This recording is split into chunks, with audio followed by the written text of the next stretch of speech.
संतोष भैया से बात करके एक बार करते हैं। हेलो, नमस्कार, गुड आफ्टरनून। संडे का दिन 2 बजे हमेशा की तरह हम बातचीत कर रहे हैं आज के बड़े सवाल पे। सवाल कई हैं, हर रोज नए सवाल आ जाते हैं, लेकिन नई शिक्षा नीति के बारे में इतने प्रश्न पूछे गए हैं, इतनी बातचीत हुई है, इतने लोगों ने रुचि दिखाई कि हमें लगा कि आज विस्तार से नई शिक्षा नीति के बारे में बात करें, क्योंकि ये सवाल है जिसमें स्टूडेंट्स को इंटरेस्ट है, यूथ को इंटरेस्ट है, टीचर्स को इंटरेस्ट है, पेरेंट्स को इंटरेस्ट है। तो सब लोग जानना चाहते हैं, हर एक के मन में कुछ आशंका है, एप्रीहेंशंस हैं, लोगों के मन में उम्मीदें भी हैं कि भाई ये हो जाएगा, वैसा हो जाएगा। शिक्षा का सवाल एक सवाल है जो बहुत बड़े पैमाने पर सबको जोड़ता है। मैंने 2 दिन पहले जैसे ही नई एजुकेशन पॉलिसी आई, उससे अगले दिन इसके बारे में एक छोटा फेसबुक लाइव किया था, जिसमें अपने कुछ विचार बताए थे और फटाफट कुछ बिंदुओं में समराइज कर दिया था सारी बात को। उस दिन सवाल जवाब लेने का टाइम नहीं था। उसके बाद मुझे प्रतिक्रिया मिली, बहुत साथियों ने देखा, लाइव भी देखा, रिकॉर्डेड भी देखा, और बहुत लोगों ने कहा कि नहीं, कई चीजें हैं जिसे थोड़ा खुलासा करने की जरूरत है। इसलिए भी कहा कि कई तरह की आलोचनाएं आई और लोगों को लगा कि नहीं, उस आलोचनाओं को आपने अपनी बात में शामिल क्यों नहीं किया, ये बात सही है नहीं है। सो मुझे लगा कि नहीं, इस सवाल पे हमें एक अलग से पूरा फेसबुक लाइव करना चाहिए। सबसे पहले आप सबको त्योहारों की शुभकामनाएं। कल ईद थी, बकरीद जिसे कहा जाता है, और कल रक्षाबंधन है। इसलिए मैं भी यहाँ दिल्ली से बाहर आके अपनी बहन के पास रेवाड़ी आया हुआ हूँ। वहाँ से बातचीत मैं आपसे कर रहा हूँ। आप भी सब लोग अपनी बहन के पास जा रहे होंगे, बहन आपके पास आ रही होगी, ईद की खुमारी अभी तक चल रही होगी, ईद का त्योहार मनाया। सबको त्योहारों के इस मौसम की शुभकामनाएं। ये मौसम, अगस्त का महीना, 2 और बड़ी घटनाओं के लिए, 2 बड़े और मौकों के लिए भी प्रसिद्ध है। 9 अगस्त, जो कि अगला संडे भी होगा, 9 अगस्त भारत छोड़ो आंदोलन का दिन है, जिसे देश में तमाम तरह के आंदोलनों में मनाया जाता है। और हम सब अखिल भारतीय किसान संघर्ष समन्वय समिति की तरफ से 9 अगस्त को पूरे देश में जो ये 3 नए कानून आए हैं ना, उनके विरुद्ध प्रोटेस्ट के लिए एक दिन के रूप में मनाएंगे। और फिर 15 अगस्त तो है ही है। इस बीच घटनाक्रम बहुत कुछ होगा। 5 अगस्त कश्मीर में 370 को खत्म करने की पहली बरसी है। 5 अगस्त को ही अयोध्या में राम जन्मभूमि का शिलान्यास है, उसका उद्घाटन है, प्रधानमंत्री उसमें जाएंगे। इधर राजस्थान में बहुत कुछ हो रहा है, पैंतरेबाजी हो रही है, अशोक गहलोत ने अपना पैंतरा बदल लिया है। और उधर 4 और 5 तारीख को ही प्रशांत भूषण जी के खिलाफ जो कंटेम्प्ट की पिटीशन है, उसके ऊपर विचार शुरू होगा सुप्रीम कोर्ट के अंदर। सुप्रीम कोर्ट के अंदर आर्ग्यूमेंट शुरू होंगे। इस जैसा आपने पढ़ा होगा अखबारों में, प्रशांत भूषण जी और उनके सहयोगियों ने 2 और पिटीशन लगा दी हैं सुप्रीम कोर्ट में। एक तो एन राम, जो कि हिंदू के एडिटर हुआ करते थे और देश के प्रसिद्ध पत्रकार हैं, और अरुण शौरी, जो प्रसिद्ध पत्रकार भी रहे, अटल बिहारी वाजपेयी जी के जमाने में मंत्री भी रहे भारतीय जनता पार्टी के साथ। इन दोनों लोगों ने और प्रशांत भूषण ने मिलकर सुप्रीम कोर्ट में पिटीशन लगाई है कि ये जो कंटेम्प्ट का कानून है, ये कानून अपने आप में गलत है, ये तो कॉलोनियल कानून है, इस कानून को ही खत्म करना चाहिए। उम्मीद करते हैं सुप्रीम कोर्ट इस पर गौर करेगा। प्रशांत भूषण ने एक पिटीशन लगाई है ये कहते हुए कि ये जो उनके खिलाफ 2 ट्वीट का मामला आया, जिसके ऊपर सुप्रीम कोर्ट ने संज्ञान लिया। प्रशांत भूषण ने पूछा था कि भाई, इस मामले को इस बेंच को दिया किसने? जवाब नहीं मिला। उन्होंने लिख के पूछा, जवाब नहीं मिला। अब पता लगता है कि सुप्रीम कोर्ट के जो रजिस्ट्रार जनरल हैं, उन्होंने कर दिया। तो प्रशांत भूषण ने एक और अर्जी लगाई है ये कहते हुए कि रजिस्ट्रार जनरल होते कौन है किसी केस को, किसी बेंच को अलॉट करने वाले? ये तो उनका अधिकार नहीं है। इसका मतलब है ये सारा केस ही गलत है, इसकी बिल्कुल नए सिरे से शुरू होना चाहिए कोई हो, अदरवाइज तो इस केस को यहीं पर खारिज कर देना चाहिए। इस पर भी सुनवाई होनी चाहिए। और आज ही प्रशांत भूषण ने अपना डिटेल्ड हलफनामा दायर किया है इस ट्वीट वाले केस के अंदर। वो हलफनामा सार्वजनिक में आने ही वाला है अभी, जिसमें प्रशांत भूषण, मुझे विश्वास है, विस्तार से बताएंगे कि ये जो 2 ट्वीट में उन्होंने किया, मोटरसाइकिल वाली तो एक बात थी, लेकिन ज्यादा महत्वपूर्ण जो मामला था, जहां प्रशांत भूषण कहते हैं कि पूरे देश में इस वक्त बिना इमरजेंसी के लोकतंत्र की हत्या हो रही है, और उनका मानना है कि इसमें सुप्रीम कोर्ट और सुप्रीम कोर्ट के 2 बड़े न्यायाधीश जो पिछले 4 चीफ जस्टिस रहे हैं, उनकी भूमिका अच्छी नहीं रही है, जिसके बारे में इतिहासकार टिप्पणी करेंगे। इसके बारे में प्रशांत भूषण आज हलफनामा दायर कर रहे हैं। तो अगले कुछ दिन बहुत खबरें रहेंगी। खबरें सुप्रीम कोर्ट से रहेंगी, खबरें राजस्थान से रहेंगी, खबरें अयोध्या से आएगी, खबर आपके पास कश्मीर से आएगी।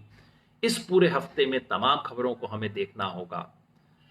लेकिन साथ में ये ना भूलें, कोरोना वायरस, अब हम 55,000 केस प्रतिदिन होते जा रहे हैं, और अब मृतकों की संख्या जितनी बढ़ रही है, कुछ समय बाद इसकी आशंका है कि लगभग 1,000 केस प्रतिदिन हो जाएंगे। अब तक मैं कह रहा था कि मृतकों की संख्या बहुत कम है, और ये हमारे लिए बहुत आश्वासन की बात है। बाकी दिक्कत है, मृतकों की संख्या दुनिया के लिहाज से हमारे यहां कम है। लेकिन अब ऐसा कहना कठिन है। जब 1,000 के करीब आंकड़ा पहुंच जाता है, तो बहुत लोग, 1,000 का मतलब है साल भर में कोई 3.25 लाख, 3.5 लाख लोग, ये बहुत बड़ा आंकड़ा है मृत्यु का देश में। तो अब हमारा कोरोना वायरस उस स्टेज पे पहुंच रहा है जहां मृत्यु की अंदेशा भी बहुत बढ़ रहा है, और क्योंकि धीरे धीरे ऐसे इलाकों में पहुंच रहा है जहां स्वास्थ्य सुविधाएं अच्छी नहीं है, अभी भी ज्यादा पश्चिम और दक्षिण में है। जब पूरी तरह से उत्तर में आएगा, और अब आएगा तो हर जगह, उड़ीसा पहले मुक्त था, उड़ीसा के अंदर भी अब आ रहा, आएगा तो हर जगह, जब उन इलाकों में आएगा जहां स्वास्थ्य सेवा बहुत कमजोर है, वहां हम कैसे हैंडल करेंगे, ये मेरी पुरानी चिंता रही है, और अब हम उस चिंता के बिल्कुल मुहाने पर पहुंच गए हैं। तो निगाह अपनी इस पर भी रखिएगा, निगाह रखिएगा अर्थव्यवस्था में जो कुछ हो रहा है उस पर। लेकिन आज मेरा फोकस न्यू एजुकेशन पॉलिसी पे, क्योंकि इस वक्त का सबसे बड़ा सवाल यही है, और एक मायने में बहुत अच्छा है। देश ने सब कुछ छोड़ के अगर 2 दिन भी शिक्षा नीति पे चर्चा की, तो ये बहुत अच्छी बात है, क्योंकि मेरी पुरानी शिकायत रही है कि शिक्षा नीति के बारे में इस देश में कायदे से चर्चा नहीं होती है, और जिस चीज के बारे में चर्चा नहीं होगी उसके बारे में ऊटपटांग फैसले होंगे ही होंगे। चर्चा हुई, थोड़े बहुत जितनी भी चर्चा हुई है, कम से कम देश ने संज्ञान तो लिया कि नई एजुकेशन पॉलिसी नामक कोई चिड़िया इस देश में आई है। यह अपने आप में अच्छी बात है। इस बहस को आगे बढ़ाने के लिए मैं आज आपके सामने कुछ बात रखना चाहता हूं। जब मैंने अपनी बात रखी, बहुत साथी हैरान हुए, क्योंकि आमतौर पे हम सबको लगता है ना, योगेंद्र जी मोदी जी के खिलाफ हैं, ऐसा मानते हैं। मैं उनके खिलाफ हूं नहीं, पर इस व्यवस्था, इस सरकार के बारे में मेरे मन में बहुत सवाल हैं, और मैं अपनी आलोचना मुखर रूप से कहता रहा हूं। तो लोग मानते हैं कि अच्छा, सरकार को शिक्षा नीति लाएगी तो आप तो इसका विरोध करेंगे ही करेंगे। मगर जैसा आप में से जो लोग ध्यान से मुझे सुन रहे होंगे, आपने देखा होगा, जब भी कोई राष्ट्रीय हित का सवाल आता है, मैं बार बार कहता हूं, केवल और केवल विपक्ष का काम विरोध करना नहीं है, विश्लेषण करना और विकल्प देना भी विपक्ष का काम है, और अगर कोई सही चीज हो उसका समर्थन करना काम है। तो जब ये नई एजुकेशन पॉलिसी का ड्राफ्ट पिछले साल आया था, तब मैंने लिखा था इसके पक्ष में, कहते हुए कि ड्राफ्ट बुरा नहीं है, बाकी सब प्रॉब्लम्स है, लेकिन ड्राफ्ट अपने आप में बुरा नहीं है। और जब पॉलिसी आई तो मैंने कुल मिला के कहा, जो पिछली बार फेसबुक में भी कहा था, कि दस्तावेज में कई अच्छी बातें हैं जिस पे हमें विचार करना चाहिए, जिसका हमें स्वागत करना चाहिए। तो हमारे काफी साथी इससे हैरान हुए, थोड़ा नाराज भी हुए, क्योंकि अपेक्षा लोगों की रहती है कि आप अगर एक बॉक्स में है तो एक खास तरह की बातें ही कहेंगे, दूसरी तरह की बात करेंगे तो दोस्त भी निराश हो जाते हैं। कई उन्होंने वैलिड पॉइंट्स भी बताए जो कि ध्यान रखने चाहिए। तो इसलिए मैंने सोचा कि एक हम व्यवस्थित रूप से बात करें नई एजुकेशन पॉलिसी में, क्या हमें उम्मीद करनी चाहिए, क्या इससे फायदा हो सकता है, क्या फायदा होगा, क्या नुकसान हो सकता है, क्या नुकसान होगा, ले दे के अंत में इससे क्या फर्क पड़ेगा हमारे देश में। ये बात मैं आपके सामने 4 टुकड़ों में करूंगा और हर बार सुविधा के लिए 5 उंगली के ऊपर 5 चीज गिनवाऊंगा। तो पहले इस पे कि 5 क्या हमारे सामने संदर्भ क्या है, जो नई शिक्षा नीति आई है इसका संदर्भ के 5 अंश में गिनाऊंगा। फिर उसके बाद इस शिक्षा नीति में स्कूली शिक्षा के बारे में क्या कहा गया है, उसके 5 बड़े आइडियाज का हम विश्लेषण करेंगे। हर एक में देखेंगे ये विचार क्या है, नया है, पुराना है, कहां से आया है और इससे क्या फायदा होगा, गुंजाइश क्या है कि ये लागू होगा, क्योंकि असली बात तो वहीं पे है ना। उसके बाद उच्च शिक्षा के 5 बड़े आइडियाज हम देखेंगे कि ऐसे कौन से 5 बड़ी चीजें हैं जो नई शिक्षा नीति में कही गई हैं, क्या वास्तव में लागू होंगी, क्या लागू होगा, क्या नहीं लागू होगा, इसके बारे में बात करेंगे। और फिर 5 जनरल बातें जो ना स्कूली शिक्षा पे है ना हायर एजुकेशन पे केवल है, जनरल 5 चीजें, उनका हम विश्लेषण करेंगे जो कि शिक्षा नीति पे है। तो 5 5 5 5 5 4 जगह पे हम बात करेंगे ताकि हम इस शिक्षा नीति को कायदे से समझ सकें। आप स्टूडेंट हैं, आप एग्जाम देना चाहते हैं, आप टीचर हैं, आप पेरेंट हैं, आपके मन में चिंता है, सवाल है, मेरी उम्मीद है कि इन सवालों का मैं जवाब दे सकूंगा। लेकिन अगर आपको मेरी बात से पूरा समझ ना आए, कोई अलग से प्रश्न हो, कोई अलग से विचार हो, आलोचना हो, जरूर अपने प्रश्न भेजिएगा इस फेसबुक पे और हमारे साथी प्रश्न मुझ तक पहुंचाएंगे और मैं इन प्रश्नों का उत्तर दूंगा, ताकि हम, इतना गंभीर विषय है कि इसके ऊपर एक तसल्ली से बात करके मुझे भी अच्छा लगेगा, उम्मीद है आपको भी बेहतर लगेगा। सबसे पहली बात, ये शिक्षा नीति है क्या। ये मैं इसलिए कह रहा हूं कि बहुत लोग इसको गलत समझ जाते हैं। लोग समझते हैं कि जैसे आरटीई, राइट टू एजुकेशन करके एक कानून आया था, वैसे ही शिक्षा नीति भी कोई कानून है। शिक्षा नीति कोई कानून नहीं है। शिक्षा नीति एक विजन स्टेटमेंट है। देश की शिक्षा की कुल मिला के दिशा क्या होनी चाहिए, शिक्षा का उद्देश्य क्या होना चाहिए, शिक्षा किस दिशा में बढ़े, ये बताने वाला दस्तावेज है शिक्षा नीति। रोज रोज नहीं बनता है, रोज रोज लागू नहीं किया जाता है, 15-20 साल बाद बनता है। पहला शिक्षा नीति का दस्तावेज बना था 1968 में।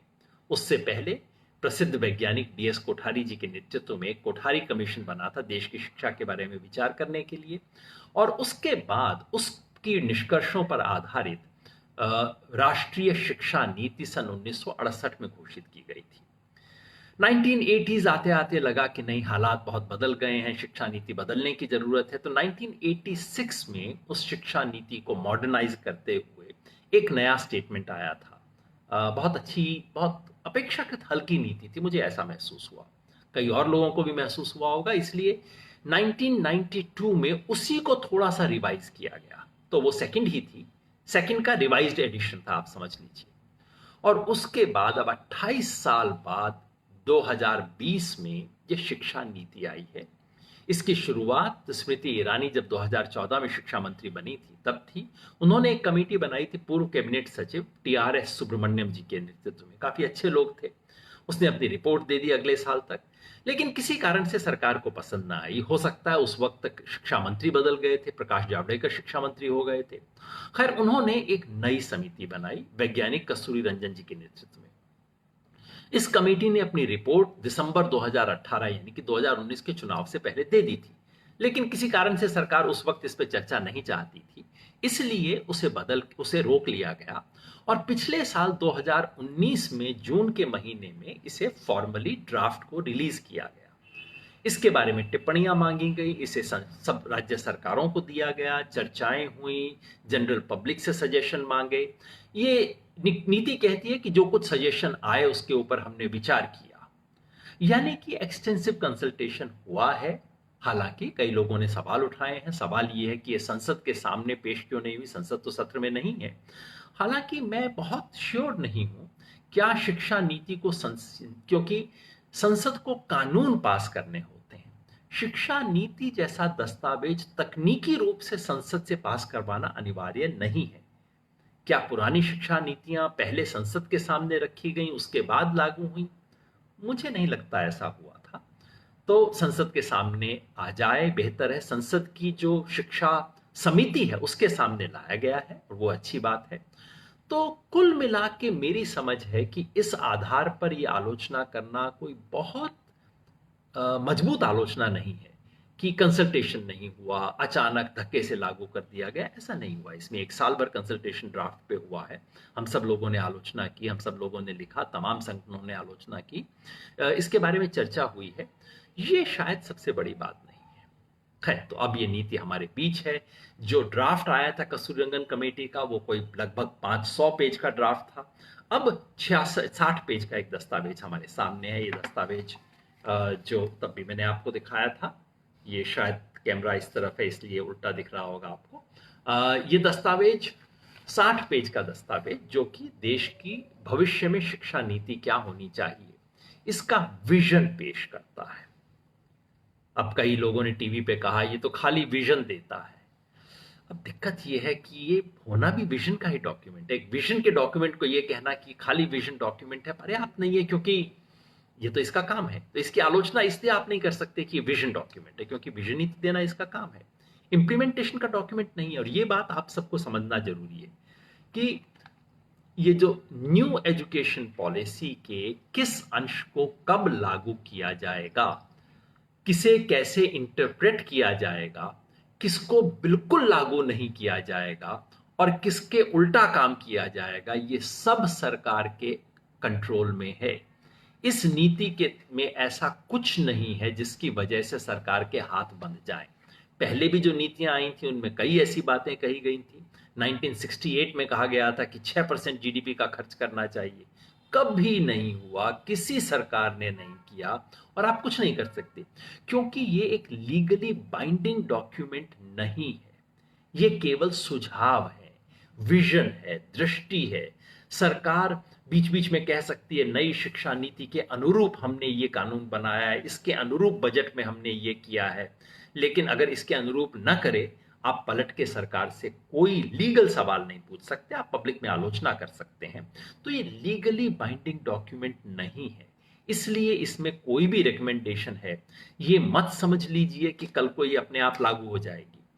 इसका एक शब्द भी लागू नहीं हो सकता जब तक कानून ना बने इसके लागू करने के लिए, कानून में संशोधन ना हो, सरकार की तरफ से रूल्स और रेगुलेशंस ना बने, सरकार की तरफ से एग्जीक्यूटिव ऑर्डर, कोई सर्कुलर ना जाए, उसके बिना अपने आप में नीति ये लागू नहीं होगी। ये बहुत इंपॉर्टेंट बात है याद रखने के लिए।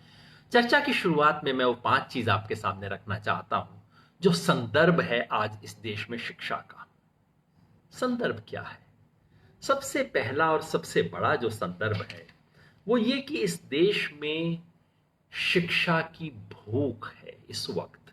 पहले आपको बताना पड़ता था लोगों को कि बच्चों को शिक्षित करवा लीजिए, आज कोई नहीं। आज आपको रिक्शे वाले को भी ये समझाने की जरूरत नहीं कि शिक्षा बहुत जरूरी है, उसको दिख रहा है शिक्षा की भूख है। जो शहर में आके, गांव से आके शहर में आके बर्तन मांजती है, वो भी अपने बच्चे को 600 रुपया 800 रुपया दे के किसी स्कूल में भेजती है, इस उम्मीद के साथ कि बच्चा अच्छी शिक्षा लेगा। पता नहीं कितने साधारण लोग कहते हैं साहब गांव की जिंदगी छोड़ के आए ये सोच के कि बच्चे को शिक्षा मिलेगी, बच्चा बड़ा बनेगा, बच्चा अपनी जिंदगी बना लेगा, हमारी तो जैसी कट गई कट गई। आज इस देश में शिक्षा की भूख है और उसमें इतनी असमानता है अवसरों की, शिक्षा के अवसरों की असमानता के चलते इस देश में बाकी सब चीजों की असमानता आपको दिखाई देती है। मैं तो अक्सर कहता हूं कि आज के भारत में असमानता को, विषमता को, गैर बराबरी को एक जनरेशन से दूसरी जनरेशन तक पहुंचाने का जो बिल्कुल श्योर शॉट गारंटी का तरीका है वो हमारी शिक्षा व्यवस्था है। शिक्षा आपकी जिंदगी में क्या फर्क पड़ेगा उसे बनाने का तरीका है।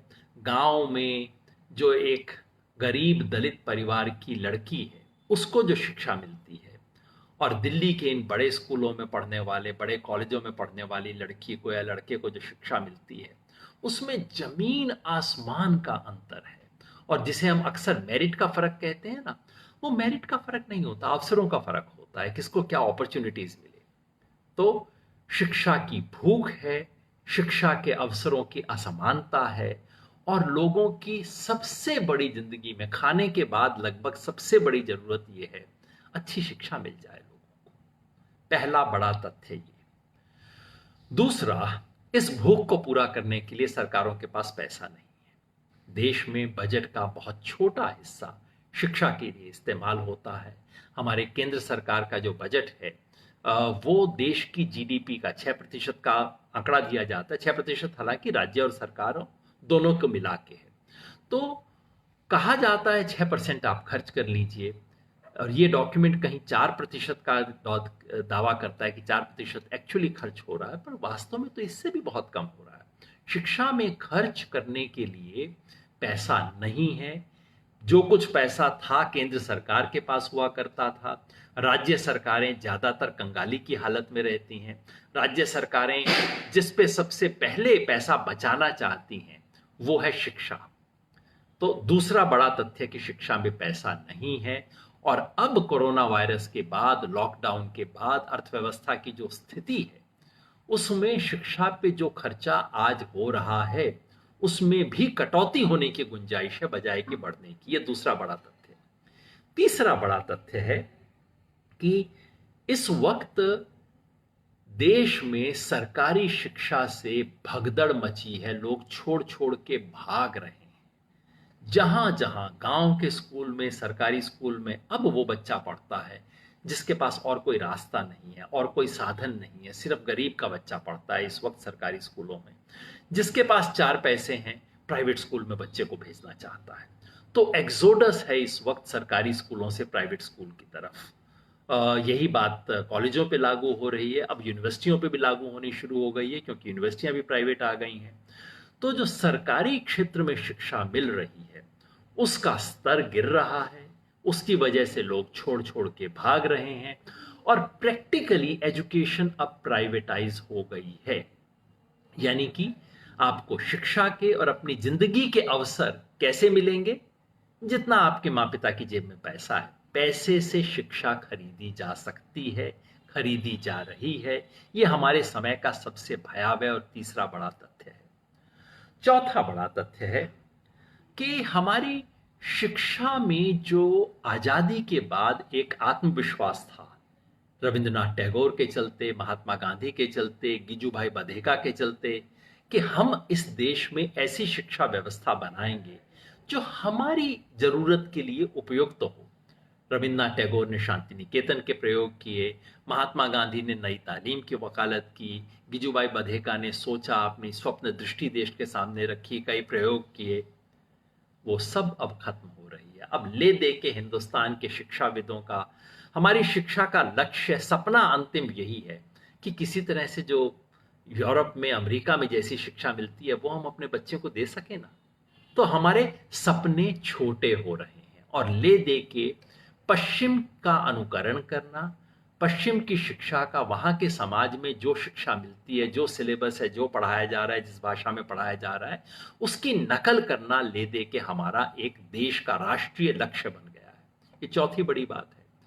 और पांचवी बड़ी बात है, पिछले 5-7 साल में, पहले भी शिक्षण संस्थाओं की ऑटोनॉमी लगभग खत्म हो गई है।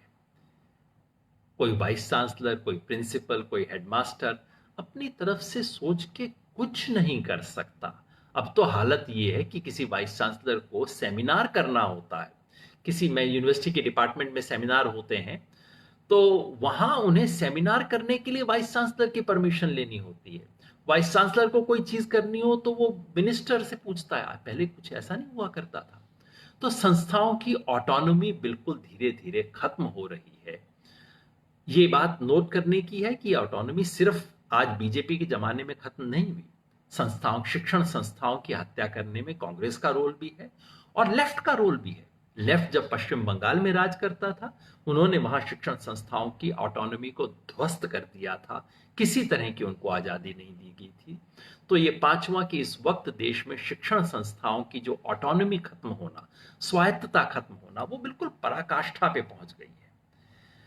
इन 5 बड़े नेगेटिव ट्रेंड के वक्त में ये शिक्षा नीति आई है और बार बार हमें इस व्यापक संदर्भ को ध्यान में रखना होगा इस शिक्षा नीति का मूल्यांकन करते हुए, क्योंकि शिक्षा नीति के शब्द अच्छे हैं। ये डॉक्यूमेंट कुल मिला के अच्छा डॉक्यूमेंट है। इस डॉक्यूमेंट को लिखने वाले एक सज्जन ने फोन किया, मुझसे पूछा मैंने कहा अगर ये दस्तावेज को मैं संदर्भ न देखूं, सिर्फ ये कहूं कि हाँ शिक्षा नीति का कोई दस्तावेज आया है जो मुझे पढ़ना है, मैं तो कहूंगा हाँ फर्स्ट क्लास दस्तावेज है, अच्छा है। कई और शिक्षाविदों ने भी लिखा है, इसमें कई अच्छे विचार हैं। लेकिन इस संदर्भ में इन विचारों का क्या बनेगा, ये आपको मुझे सोचना है, इसके बारे में मैं बात करूंगा।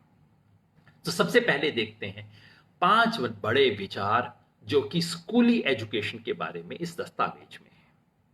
इनमें से कईयों का मैंने स्वागत किया है, आज भी मैं कहता हूं बहुत स्वागत योग्य विचार है। पहला बड़ा विचार है आरटीई का एक्सटेंशन, जो 2009 में कानून बना था, राइट टू एजुकेशन। उस कानून के तहत ये सरकार ने फ्री एंड कंपल्सरी एजुकेशन का राइट दिया था और उसे संविधान में भी शामिल किया गया था। फ्री एंड कंपल्सरी एजुकेशन के तहत 6 साल से लेके 14 साल तक के बच्चों को एजुकेशन देनी होगी, जिसका मतलब है सरकार पर जिम्मेवारी है कि वो उनकी शिक्षा के लिए व्यवस्था करे। उसके साथ ही में मिड डे मील की स्कीम भी आई बच्चों को रखने के लिए। सरकारी स्कूल में किसी भी स्कूल में कम से कम क्या न्यूनतम व्यवस्था होनी चाहिए, इसका कानून बना आरटीई। स्कूल के अंदर 25% बच्चों, गरीब बच्चों को प्राइवेट स्कूलों को भी एडमिशन देना पड़ेगा। ये सब कानून उसी वक्त 2009 में बने। शिक्षा नीति कहती है कि इसमें एक कदम आगे लेने की जरूरत है, यानी कि फ्री एंड कंपल्सरी एजुकेशन 3 साल की उम्र से शुरू कीजिए, 18 साल की उम्र तक दीजिए। यानी कि बच्चा नर्सरी में दाखिल हो, वहां से शुरू हो और +2 पास कर ले, वहां तक हो। यह बहुत स्वागत योग्य सुझाव है, क्योंकि इसकी देश भर के आंदोलन मांग कर रहे थे। यह एक बहुत बढ़िया विचार है। यह मत मान लीजिए कि न्यू एजुकेशन पॉलिसी में आने से लागू हो जाएगा, क्योंकि इसके लिए सरकार को राइट टू एजुकेशन में अमेंडमेंट करना पड़ेगा लोकसभा में ले जाके। अमेंडमेंट तब होगा जब सरकार की जेब में पैसा होगा इसको लागू करने के लिए। नहीं तो लोग कोर्ट कचहरी में जाके पूछेंगे कि साहब हमारे बच्चे को हम 3 साल के बच्चे को देना चाहते हैं शिक्षा, +2 में देना चाहते हैं, इसको मिल नहीं रही है। क्या इसके लिए तैयारी है? मुझे अभी नहीं लगता। मुझे लगता है राइट टू एजुकेशन के एक्सटेंशन के लिए संघर्ष अभी लंबा करना पड़ेगा। ये एक कदम है, ये कह के कि आप सरकार को शर्मिंदा कर सकते हैं, याद दिला सकते हैं, लेकिन अपने आप में अभी हुआ नहीं है। डर ये है कि इसमें परिवर्तन के साथ सरकार, एक अच्छी बात और कही गई है कि मिड डे मील के साथ ब्रेकफास्ट भी दिया जाएगा, जो बहुत अच्छी चीज है। डर जो है वो ये कि कहीं सरकार प्राइवेट स्कूलों में 25% ईडब्ल्यूएस को जो मिलता है कोटा, उसको डाइल्यूट करने की तो नहीं सोच रही। जो ड्राफ्ट आया था उसमें कुछ ऐसे इशारे थे कि शायद उसको डाइल्यूट किया जाए। अब सरकार ने चुप्पी बना ली, इसके बारे में कुछ कहा नहीं। कुछ कहा नहीं है तो मतलब मामला गड़बड़ है, कुछ इसमें डाइल्यूशन हो सकता है। दूसरा बड़ा विचार जिसके बारे में मैं बहुत एक्साइटेड हूं और मुझे लगता है बहुत बढ़िया बात हुई है, ये है ECCE, early childhood care and education. ये शिक्षाविदों की इस इंसाइट पर आधारित है कि एक बच्चे का 85% मेंटल डेवलपमेंट 8-10 साल के होने के बाद नहीं होता। 8 साल की एज तक बच्चे का 85% ब्रेन डेवलप हो चुका होता है। तो जो बच्चा 8 साल की उम्र तक, जिसको घर में पढ़ने का माहौल न मिला, जो स्कूल में गया किसी ने देखा नहीं, तो 8 साल की उम्र तक उस बच्चे की फाउंडेशन इतनी कमजोर हो चुकी होती है कि बाद में आप उसको और कुछ भी देते रहिए, उसको कोई फायदा नहीं होगा। तो शिक्षाविदों ने बार बार कहा है कि आप बच्चे को 3 साल की उम्र से उसको इनपुट देना शुरू कीजिए। मतलब नहीं कि क्लास में बैठाइए और ABCD सिखाइए, इस सब की कोई जरूरत नहीं है।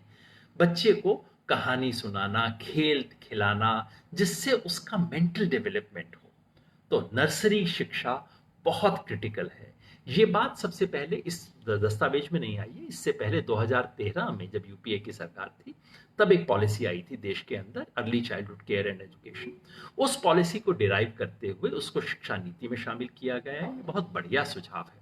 और सुझाव ये है कि या तो आंगनवाड़ी या फिर स्कूल, या तो स्कूल में एक आप क्लास अर्ली ऐड कर दीजिए, 2 क्लासेस ऐड कर दीजिए, या फिर आंगनवाड़ी में व्यवस्था कीजिए कि बच्चों को सिर्फ खाना वाना खिलाने का जो काम आंगनवाड़ी में होता है आजकल, उसके साथ बच्चों को खेल भी खिलाया जाए, उसके साथ बच्चों को कुछ एजुकेशनल इनपुट्स भी दिए जाएं, खिलौने दिए जाएं। मेरे विचार से ये बहुत अच्छा आइडिया है और इसके लिए मैं धन्यवाद देना चाहता हूं इस कमेटी को, इस सरकार की शिक्षा नीति को। क्या ये लागू होगा? मुझे उम्मीद है कि इसका कुछ ना कुछ हिस्सा लागू होगा। ये नया विचार है, सरकार पुश कर रही है और पहले भी आ चुका था और अब देश इसके लिए तैयार है, मगर ये करने के लिए पैसा चाहिए। आंगनबाड़ी में आजकल एक महिला होती है। एक महिला से उम्मीद की जाती है कि वो गांव की हर प्रेग्नेंट औरत का भी ध्यान रखे, हर छोटे बच्चे के न्यूट्रिशन के ऊपर भी करे और उसके साथ बैठ के छोटे बच्चों को सिखाना पढ़ाना उसके बस का नहीं है, उसकी ट्रेनिंग नहीं है। तो आंगनवाड़ी का एक एडिशनल वर्कर अपॉइंट करना पड़ेगा देश के 6 लाख गांव में। खर्चा है, क्या सरकार इसके लिए तैयार है? तो इस अच्छे विचार को आप रियल तभी मानिएगा अगर सरकार की तरफ से अगले बजट में इसके लिए कोई एलोकेशन हो। अगले बजट में तो हालत पतली होगी सरकार की, क्योंकि अभी तो पेंडेमिक की वजह से हालत खराब है। अगले से अगले साल कुछ हो जाए, जिस दिन बजट में इसको शामिल किया जाए, तब आप सचमुच बधाई दीजिएगा। तब तक ये अच्छा विचार है जो सिर्फ फाइल के अंदर है। तीसरा, प्राइमरी शिक्षा के बारे में जो बड़ा विचार है यहाँ, प्राइमरी शिक्षा का जो करिकुलम है उसको बदलने के लिए कुछ अच्छे सुझाव हैं।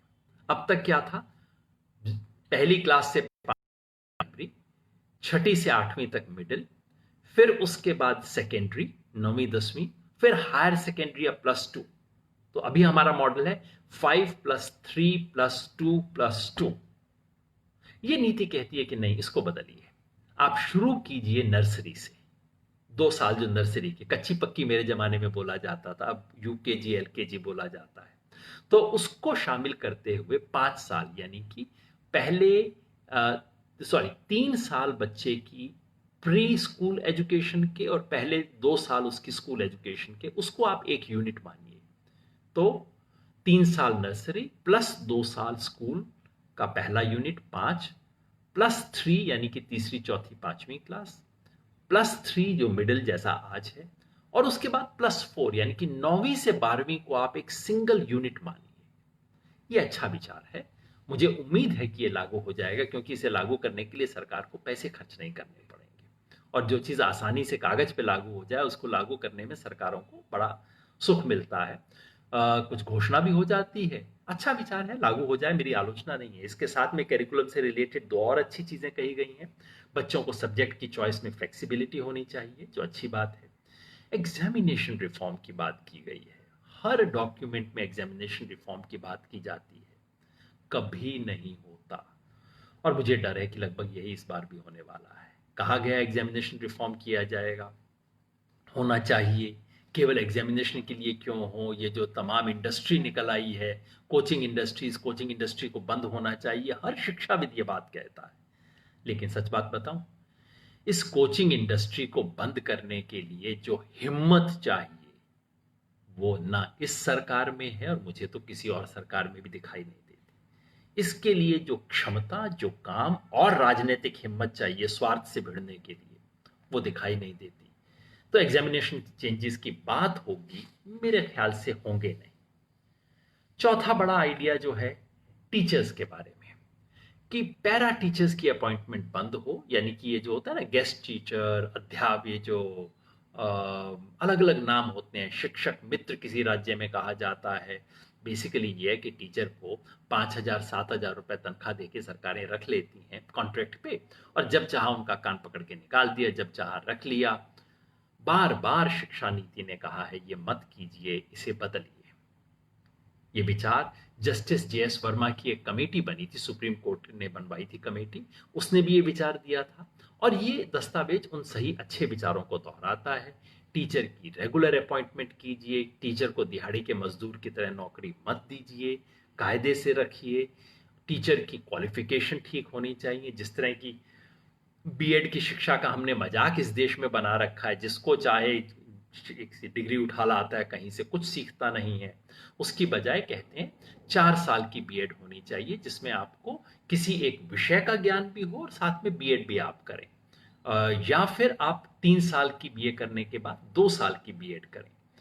और बीएड के ये जो दुकानें खुली हुई हैं देश भर में, इनको बंद किया जाए, बिल्कुल स्पष्ट शब्दों में नीति कहती है।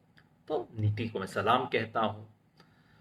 साथ में एक बात बता दूं, ये होगा नहीं, क्योंकि फिर किसी सरकार की बीएड का कोर्स बदल जाएगा, शिक्षा उसको 3 से 4 साल कर दिया जाएगा, वो सब इंप्लीमेंट हो जाएगा।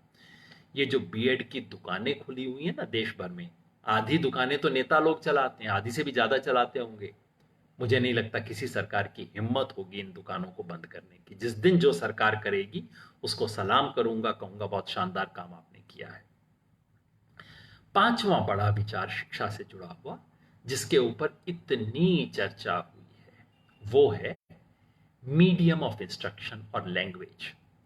एक बहुत अच्छी बात इस शिक्षा नीति की जो है कि इसमें बार बार भाषा के प्रश्न पे चर्चा की गई है। भारतीय भाषाओं में पढ़ाने के महत्व को रेखांकित किया गया, अंडरलाइन किया गया है। हमारे पास इतनी बड़ी स्ट्रेंथ है, इतनी लैंग्वेजेस हमारे देश में, ये प्रॉब्लम नहीं है, ये रिसोर्स है। बार बार लोग कहते हैं प्रॉब्लम होगी, साहब प्रॉब्लम नहीं है, भाषा हमारा रिसोर्स है। और मल्टीपल लैंग्वेजेस को लर्न करना हमारे देश का ट्रेडिशन है, ये हम नेचुरली करते हैं। आप कर्नाटका में जाइए, इतने लोग हैं जो मराठी बोलेंगे। आप तेलंगाना में जाइए, इतने लोग हैं जो कि दक्षिणी उर्दू बोलेंगे, हिंदुस्तानी बोलेंगे, साथ में तेलुगु भी बोलेंगे। आप देश के तमाम इलाकों में जाइए, दो दो भाषाएं तो बहुत लोग जानते रहे। हमारा देश एक बहुभाषीय देश है, और इस बहुभाषीय देश के चरित्र को बचाए रखने की बात ये शिक्षा नीति कहती है, जिसके लिए इसका स्वागत किया जाना चाहिए। एक विशेष चैप्टर है हमारी लैंग्वेजेस में, मैं इसका स्वागत करता हूं। ये याद रखिए कि ये बात नई नहीं है, पुरानी है। ये बात तीन बातें रिकमेंड करती है। पहला ये कि बच्चों को एक नहीं कई भाषाएं सिखानी चाहिए। नंबर 2, 3 लैंग्वेज फॉर्मूला, यानी कि अंग्रेजी, हिंदी और वहां की स्थानीय भाषा। अगर स्थानीय भाषा भी हिंदी हो तो फिर एक ऐसी भाषा जो कि इस देश के दूसरे इलाके की भाषा हो। यह मूल स्पिरिट थी 3 लैंग्वेज फॉर्मूला की। उसे लागू करने की हिम्मत कभी नहीं हुई है, और सबसे बड़ी उसके बारे में बेईमानी मैं कहूंगा ये हिंदी इलाके ने की है। क्योंकि आपने कर्नाटका वालों को तो बोल दिया कि तुम हिंदी पढ़ो क्योंकि वो राजभाषा है, लेकिन उत्तर प्रदेश में क्या हम तमिल पढ़ेंगे? हरियाणा वाले तेलुगु पढ़ेंगे? उसके अंदर कन्नी काट गए। और जब उत्तर भारत के लोगों ने इसके लिए साइड निकाल लिया, अबे हम तो संस्कृत पढ़ लेंगे, संस्कृत से काम चल जाएगा, तो 3 लैंग्वेज के फॉर्मूला की ऐसी तैसी हम हिंदी बोलने वालों उत्तर भारत के लोगों ने की है। इसके बाद हमारा कोई अधिकार नहीं बनता कि किसी दूसरे से कहें कि तुम हिंदी क्यों नहीं सीखते। हमने तो नहीं सीखी और कोई भाषा। तो 3 लैंग्वेज का फॉर्मूला इस देश में 60 के जमाने से चलता आ रहा है, कागज पे लागू कभी कायदे से नहीं हुआ है। आज भी दक्षिण भारत के कई राज्यों में हिंदी पढ़ाई जा रही है, लेकिन उत्तर भारत का एक राज्य में नहीं जानता जहां कोई भी दक्षिण भारत की भाषा गंभीरता से पढ़ाई जाती हो। तो ये पॉलिसी इन तीनों बातों को दोहराती है। नंबर 1 कि बहुभाषीय शिक्षा हो, 3 लैंग्वेज फॉर्मूला हो, और 5वीं कक्षा तक की पढ़ाई मातृभाषा में हो। पिछले एक हफ्ते से मीडिया में इस पे बड़ी चर्चा हो रही है। चर्चा इसलिए कि इस देश में जो चीज अंग्रेजी को छू दे उस पे ऐसी टीवी पे चर्चा होती है, क्योंकि सब एकदम राष्ट्रीय महत्व का सवाल हो जाता है। हर कोई जब करता है, हर एक के पास ओपिनियन होते हैं। मैं बार बार कहता हूं, दक्षिण अफ्रीका को रंगभेद कहते थे ना, दक्षिण अफ्रीका में कलर डिस्क्रिमिनेशन था, कितना खराब था। मैं बार बार कहता हूं, ये इंडिया जो है ना, हमारा देश, यहाँ पे भाषाई अपार्थाइड है, भाषाई रंगभेद है। जैसे वहां दक्षिण अफ्रीका में गोरे साहब राज किया करते थे, हमारे यहाँ अंग्रेजी बोलने वाले साहब राज करते हैं। आप उसमें शामिल हो जाइए, आप इस देश के राजा हैं। नहीं होइए आप कुछ भी, आपकी जेब में पैसा भी हो, तब भी आप राजा नहीं है इस देश के अंदर, जब तक आप अंग्रेजी नहीं बोल सकते। तो चूंकि अंग्रेजी को छू दिया है, चर्चा हो रही है, लोग सारे इस बात को भूल गए कि इसमें कोई भी नई बात नहीं है। ये जो नीति है ये 1960 के डेकेड से चली आ रही है। स्टैंडर्ड रिपीटिशन हो रहा है, उसी भाषा में वही बात दोबारा कही गई। दूसरा, लोग भूल जाते हैं कि ये दुनिया भर के एजुकेशनिस्ट लोगों की रिकमेंडेशन है, ये कोई इंडिया की स्पेसिफिक पॉलिसी नहीं है। ये जो सारी चर्चा ऐसे हो रही है जैसे अचानक गवर्नमेंट ऑफ इंडिया की किसी पॉलिसी ने मदर लैंग्वेज के बारे में कुछ कह दिया है। भाई कैसे कह दिया है, तो बड़ी अजीब बात है, ऐसे कैसे हो सकता है, सब चर्चा चल रही है। मैं सबसे कहना चाहता हूं, मुझे आप दुनिया का एक एक्सपर्ट दिखा दीजिए जो कहता हो कि बच्चे को मदर टंग के अलावा किसी और लैंग्वेज में इनिशियल एजुकेशन देनी चाहिए। कोई समझदार एजुकेशनिस्ट नहीं कहता, कोई लिंग्विस्ट नहीं कहता, कोई साइकोलॉजिस्ट नहीं कहता। हर कोई कहते हैं कि हाँ, बच्चे को मदर लैंग्वेज में देनी चाहिए, मदर टंग में। मदर टंग का मतलब केवल वो नहीं कि जो माँ बोलती है। मदर टंग का मतलब आप और आपके इर्द गिर्द बच्चा स्वाभाविक रूप से स्कूल जाने से पहले जिस भाषा में दुनिया को समझता है, वो भाषा, वो जिस बच्चों के साथ खेलता है, खेलते वक्त क्या बोलता है, वो है उसकी भाषा। उस भाषा में शिक्षा मिलनी चाहिए, इसके बारे में कभी कोई दो राय नहीं रही है। तीसरी समस्या ये है कि हिंदुस्तानी और खास तौर पे आप सब लोग जो बात सुन रहे हो, मैं एक अनुरोध करूंगा, एक एलिमेंट्री डिस्टिंक्शन हम क्यों नहीं समझ सकते? बिल्कुल बुनियादी बात है, 2 मिनट की बात है समझना। किसी भाषा को सीखना एक मामला है, उस भाषा के माध्यम से पूरी दुनिया को जानना दूसरा मामला है। Learning a language and medium of instruction, these are two entirely different questions. English पढ़नी चाहिए, इंग्लिश से फायदा होगा। आई भले ही अंग्रेजों की वजह से, मेरी कोई घृणा नहीं है, अंग्रेजों की वजह से इतने नुकसान हुए, चलिए एक फायदा इस देश में हो गया कि हमें वो भाषा आ गई, कुछ लोगों को इसमें व्यवस्था बन गई जिसके माध्यम से दुनिया की बहुत चीजों को हम समझ सकते हैं, दुनिया के ज्ञान को समझ सकते हैं। दुनिया का जो गैर अंग्रेजी इलाका है उसको भी हम इंग्लिश के जरिए समझ सकते हैं। अच्छी बात है, इंग्लिश सीखनी चाहिए, लेकिन इसका मतलब ये नहीं कि इंग्लिश में आप ज्योग्राफी पढ़ें, इंग्लिश में हिस्ट्री पढ़ें, इंग्लिश में साइंस पढ़ें, इंग्लिश में मैथ्स पढ़ें। इसकी कोई जरूरत नहीं है। और दूसरा, ये कतई जरूरत नहीं है कि अगर आपने प्राइमरी में किसी बच्चे को हिंदी मीडियम से पढ़ाया, तेलुगु मीडियम से पढ़ाया, तो वो जिंदगी भर हिंदी या तेलुगु मीडियम में ही पढ़ेगा। ट्रांजिशन हो सकता है। ट्रांजिशन, बच्चे को 5वीं कक्षा तक आप उसकी माँ की जो भाषा है उससे पढ़ाइए। माँ की भाषा का मतलब सिर्फ हिंदी नहीं, माँ की भाषा का मतलब होगा मैथिली, भोजपुरी, राजस्थानी। हिंदी के जो सैकड़ों अवतार हैं, कम से कम 40 तो हैं, उनमें आप पढ़ाइए, तुलु में पढ़ाइए, देश की नॉन शेड्यूल्ड लैंग्वेजेस 100 के करीब हैं, उन सब में पढ़ाइए। उसके बाद 5वीं कक्षा के बाद ट्रांजिट कीजिए बच्चे को ऐसी भाषा में जो कि उसके इलाके की भाषा हो। तो तुलु से 6ठी कक्षा में वो कन्नड़ में आ सकते हैं, जो भोजपुरी पढ़ रहे थे 6ठी कक्षा में हिंदी में आ सकते हैं।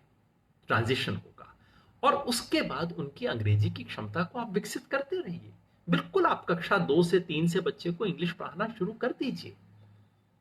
आप सोचेंगे ये पॉसिबल है क्या? भाई, उसका एक उदाहरण आप अपने आप सामने देख लीजिए। मैंने ABCD कक्षा 6 में सीखी थी, उससे पहले नहीं सीखी थी। कुछ अंग्रेजी नहीं आती थी, घर पे तो बोलने का सवाल ही नहीं होता था। पिताजी को आती थी अंग्रेजी काफी अच्छी, लेकिन वो घर में बोलना लिखना पढ़ना कोई मतलब ही नहीं था। और कक्षा 6 में ABCD सीख के मास्टर दर्शन सिंह जी ने हाथ पकड़ के हमें सिखाया था। आज मैं अंग्रेजी से काम चलाऊ काम कर लेता हूं ना, सबको ही कर सकते हैं। ये अंग्रेजी का भूत निकाल दीजिए। इस देश में जिसे इंग्लिश मीडियम एजुकेशन कहा जाता है, कुछ तो ऐसे स्कूल हैं जहां सचमुच अंग्रेजी में पढ़ाया जाता है, अच्छा भी पढ़ाया जाता है। देश के काफी बहुत अच्छे स्कूल हैं जो इंग्लिश मीडियम में भी हैं। लेकिन एक बात याद रखिए, खासतौर पे जो लोग शहर में हैं उन्हें हाथ जोड़ के मैं कहता हूं, आप याद रखिए कि इस देश के अधिकांश इंग्लिश मीडियम स्कूल ऐसे होते हैं जिसमें बच्चे को कोई अंग्रेजी नहीं आती, माँ बाप को अंग्रेजी नहीं आती। जाहिर है कहाँ से आएगी गांव के माँ बाप को अंग्रेजी? और यही नहीं, टीचर को भी अंग्रेजी नहीं आती, और वो कहने को साहब इंग्लिश मीडियम स्कूल है। अब उसे क्यों कहा जाता है इंग्लिश मीडियम स्कूल? बस टीचर आते हैं और आने के बाद सीधा सीधा अंग्रेजी के अंदर बच्चों को रटवाना शुरू कर देते हैं, और उसको कहा जाता है कि इंग्लिश मीडियम एजुकेशन हो गई है। तो इसलिए हमें इस व्यवस्था से अलग देखने की जरूरत है। उससे उससे बच्चे को इंग्लिश तो आएगी नहीं, और कुछ भी नहीं आएगा। उसको ज्योग्राफी नहीं आएगी, हिस्ट्री नहीं आएगी। जिस बच्चे के टीचर को इंग्लिश नहीं आती, उसे इंग्लिश नहीं आती, वो कैसे सीखेगा? तो 5वां बड़ा विचार इसका है कि बच्चे को मातृभाषा में 5वीं कक्षा तक शिक्षा दी जाए। वास्तव में होगा, जिसे कहते हैं ना, लिख के देता हूं आपको, कतई नहीं होगा। इस देश में और किसी का राज आप हिला सकते हो, बीजेपी का राज हिला सकते हो, कांग्रेस का राज हिला सकते हो, अंग्रेजी का राज नहीं हिला सकते। बहुत कड़वी बात है, मगर सच ये है। कल परसों से आपने देख लिया होगा, खबरें आनी शुरू हो गई हैं। CBSE ने कह दिया है कि हाँ भाई, वो जो हमारे केंद्रीय विद्यालय, इसके अंदर तो भाई सिर्फ ट्रांसफर वाले लोग आते हैं, इनको तो इंग्लिश पढ़ाना होगा। फिर आप देखेंगे कि सीबीएसई सर्कुलर जारी करेगा कि हर विद्यालय अपनी परिस्थिति को देखते हुए ये फैसला कर सकता है, और फिर हर विद्यालय अपनी परिस्थिति को देख के फैसला करेगा कि नहीं नहीं, इंग्लिश मीडियम में ही हमें पढ़ाना है। और फिर उसके बाद वो स्कूल जहां ना माँ बाप को अंग्रेजी आती है, ना बच्चे को, ना टीचर को, वो भी फैसला करेगा कि हम अपनी परिस्थिति को देखते हुए फैसला कर रहे हैं कि अंग्रेजी में ही पढ़ाना है। अंग्रेजी का साम्राज्य जारी रहेगा, कोई फर्क पड़ने वाला नहीं। हिम्मत नहीं है इस सरकार की, किसी और सरकार की या किसी पार्टी की इस देश में, कि वो इस सवाल पे सच बोल सके और गलत बात को रोक सके। ये थी स्कूली शिक्षा। यूनिवर्सिटी एजुकेशन, हायर एजुकेशन, जिसके बारे में पिछली बार मैंने कम बात की क्योंकि बड़ी जल्दबाजी में मैं बात कर रहा था, उसमें 5 बड़े विचार कौन से हैं? पहला विचार है यूनिवर्सिटी की परिभाषा बदलना। वो कहते हैं मल्टी डिसिप्लिनरी यूनिवर्सिटी होनी चाहिए। मल्टी डिसिप्लिनरी यूनिवर्सिटी मतलब ये जो आजकल चल निकला है ना ट्रेंड, कि सिर्फ एक कोई मेडिकल कॉलेज, किसी के पास पैसा होता है, कोई बड़े लाला जी, सेठ जी, किसी बड़े नेताजी की जेब में पैसा होता है, चल भाई क्या करें, एक यूनिवर्सिटी खोल दो जी, कानून बन जाता है, यूनिवर्सिटी खुल जाती है। यूनिवर्सिटी में क्या पढ़ा रहे हैं साहब? एक मेडिकल कॉलेज होगा, एक इंजीनियरिंग कॉलेज होगा, डेंटल कॉलेज होगा, उसमें मैनेजमेंट होगा और कुछ नहीं होगा। साइंस नहीं पढ़ाएंगे, सोशल साइंस नहीं पढ़ाएंगे, लिटरेचर नहीं पढ़ाएंगे, क्योंकि इसमें पैसा नहीं है। तो ये शिक्षा नीति कहती है कि नहीं, ये तो गलत बात है। यूनिवर्सिटी वो है जिसमें सब कुछ पढ़ाया जाए, बड़ी मल्टी डिसिप्लिनरी यूनिवर्सिटी बने, उसकी वकालत करती है। बहुत अच्छा विचार है। क्या ये वास्तव में लागू होगा? मुझे नहीं लगता, क्योंकि इसके लिए निहित स्वार्थ से मुकाबला करना होगा। और आज हमारी संसद में सैकड़ों सांसद हैं जो खुद ऐसी शिक्षण संस्थाओं के मालिक हैं। क्या वो छोड़ देंगे? ज्यादा हल्ला किया, सरकार ने ज्यादा नियम बना दिए, तो सब एक एक इंग्लिश का डिपार्टमेंट खोल देंगे, एक कोई फिजिक्स केमिस्ट्री का डिपार्टमेंट भी खोल देंगे, उन्हीं इंजीनियरिंग के टीचर से फिजिक्स केमिस्ट्री मैथमेटिक्स पढ़वा देंगे और कह देंगे जी हाँ कागज में पूरा हो गया। कागज में हो जाएगा, लेकिन इसके पीछे जो भावना है वो भावना लागू होगी, इसमें मुझे संदेह है। जहां जहां परिवर्तन सिर्फ कागज से हो जाएंगे, बिना किसी निहित स्वार्थ को हाथ लगाए, वो हो जाएंगे। जहां जेब से पैसा लगेगा या हिम्मत लगेगी किसी स्वार्थ के सामने आने की, वो शायद नहीं हो पाएगा। दूसरा अच्छा विचार इसमें हायर एजुकेशन के करिकुलम के बदलाव के बारे में है। वो कहते हैं होलिस्टिक एजुकेशन होनी चाहिए।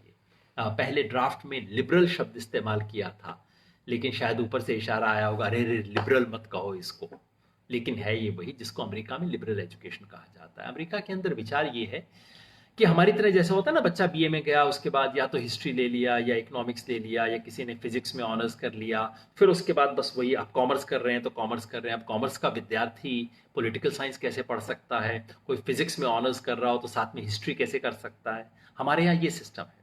अमेरिका में सिस्टम ये है कि आप मेडिकल कॉलेज में भी पढ़ रहे हैं तो साथ में आप इकोनॉमिक्स पढ़ सकते हैं, आप फाइन आर्ट्स पढ़ सकते हैं, आपको आज़ादी होती है ये सब करने की। तो ये कमेटी उस विचार को यहाँ ला रही है जो कि अमेरिका का विचार है। अच्छा विचार है, अमेरिका का हर विचार बुरा नहीं होता, ये अच्छा विचार है हायर एजुकेशन के लिए। हमने जिस तरह के बिल्कुल ये चौखाने बना रखे हैं, इन चौखानों से कहीं बेहतर विचार है, खुलापन है। ये कहते हैं कि आपको 4 साल की बीए होनी चाहिए, बीए बीएससी, लेकिन आपको 2 साल के बाद अगर छोड़ना चाहें तो एक छोटी डिग्री दे के छोड़ दिया जाएगा, 3 साल के बाद जाएं तो एक और डिग्री दे के छोड़ दिया जाएगा। अलग अलग एग्जिट ऑप्शन होंगे, आपके पास कई ऑप्शंस होंगे। विचार अच्छा है।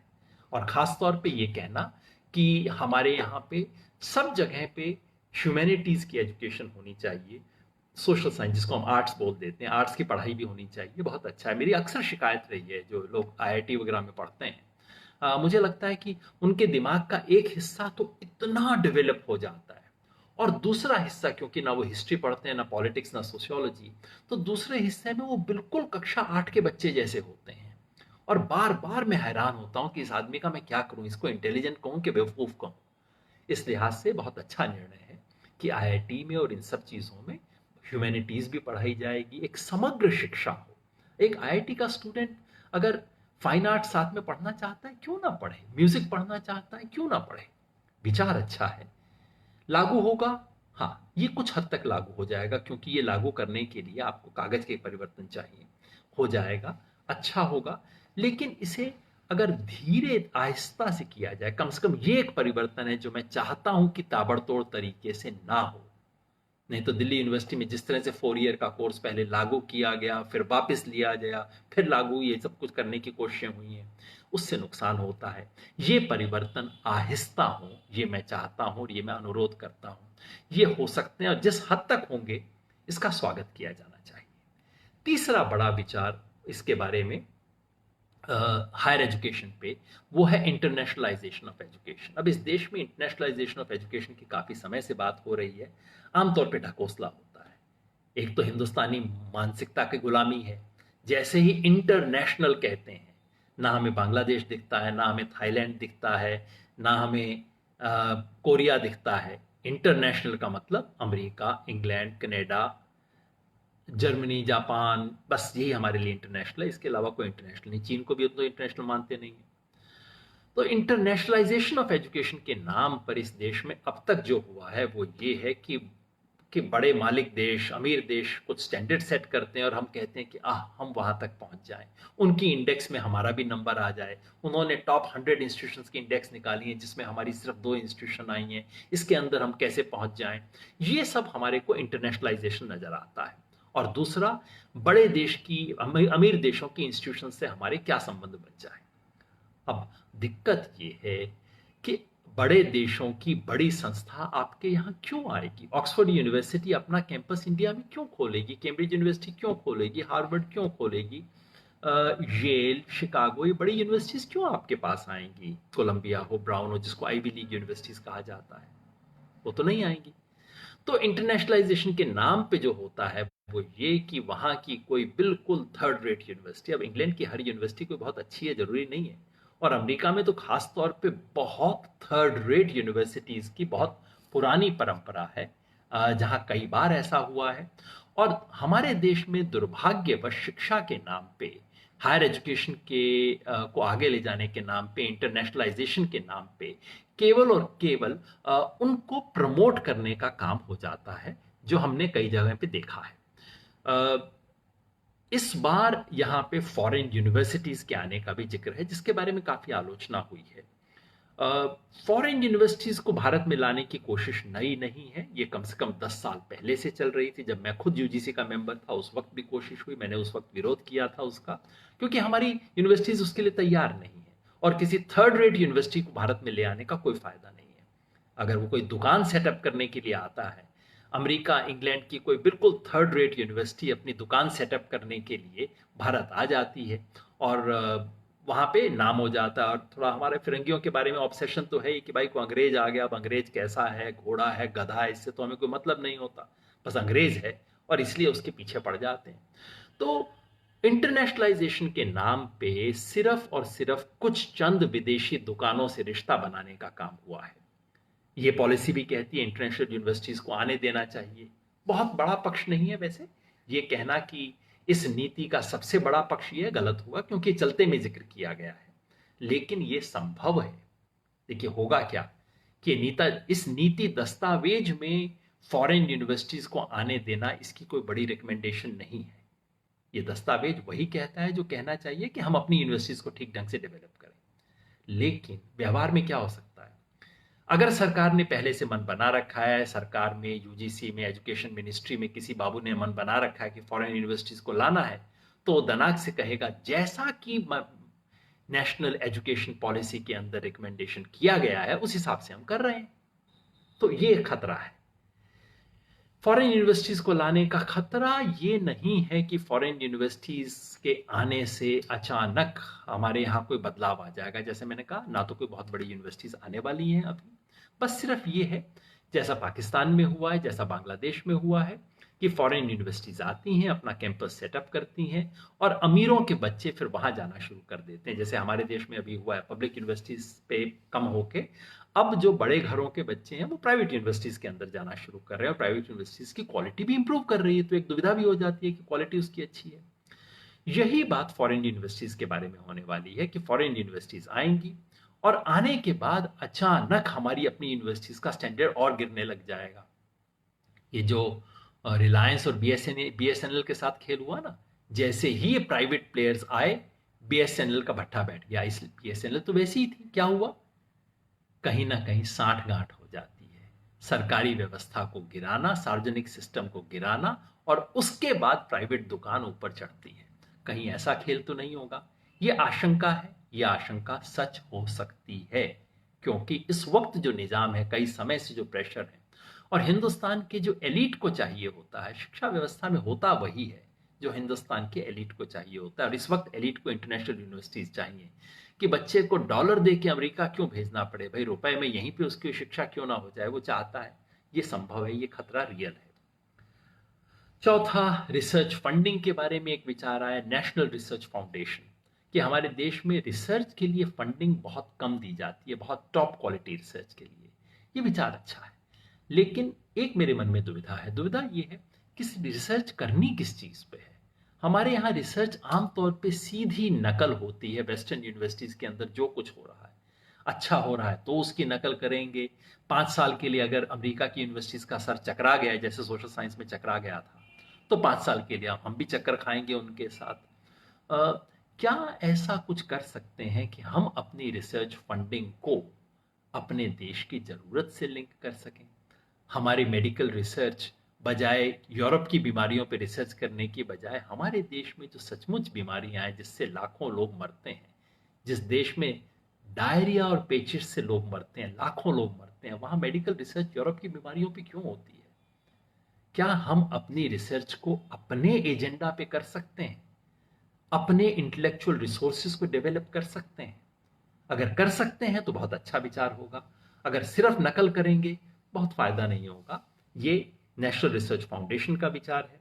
और पांचवा जो विचार है, रेगुलेटरी सिस्टम बदलना। अब तक हमारे देश में हायर एजुकेशन को यूजीसी नामक संस्था गवर्न करती थी। मैं खुद भी उसका एक जमाने में मेंबर रहा था।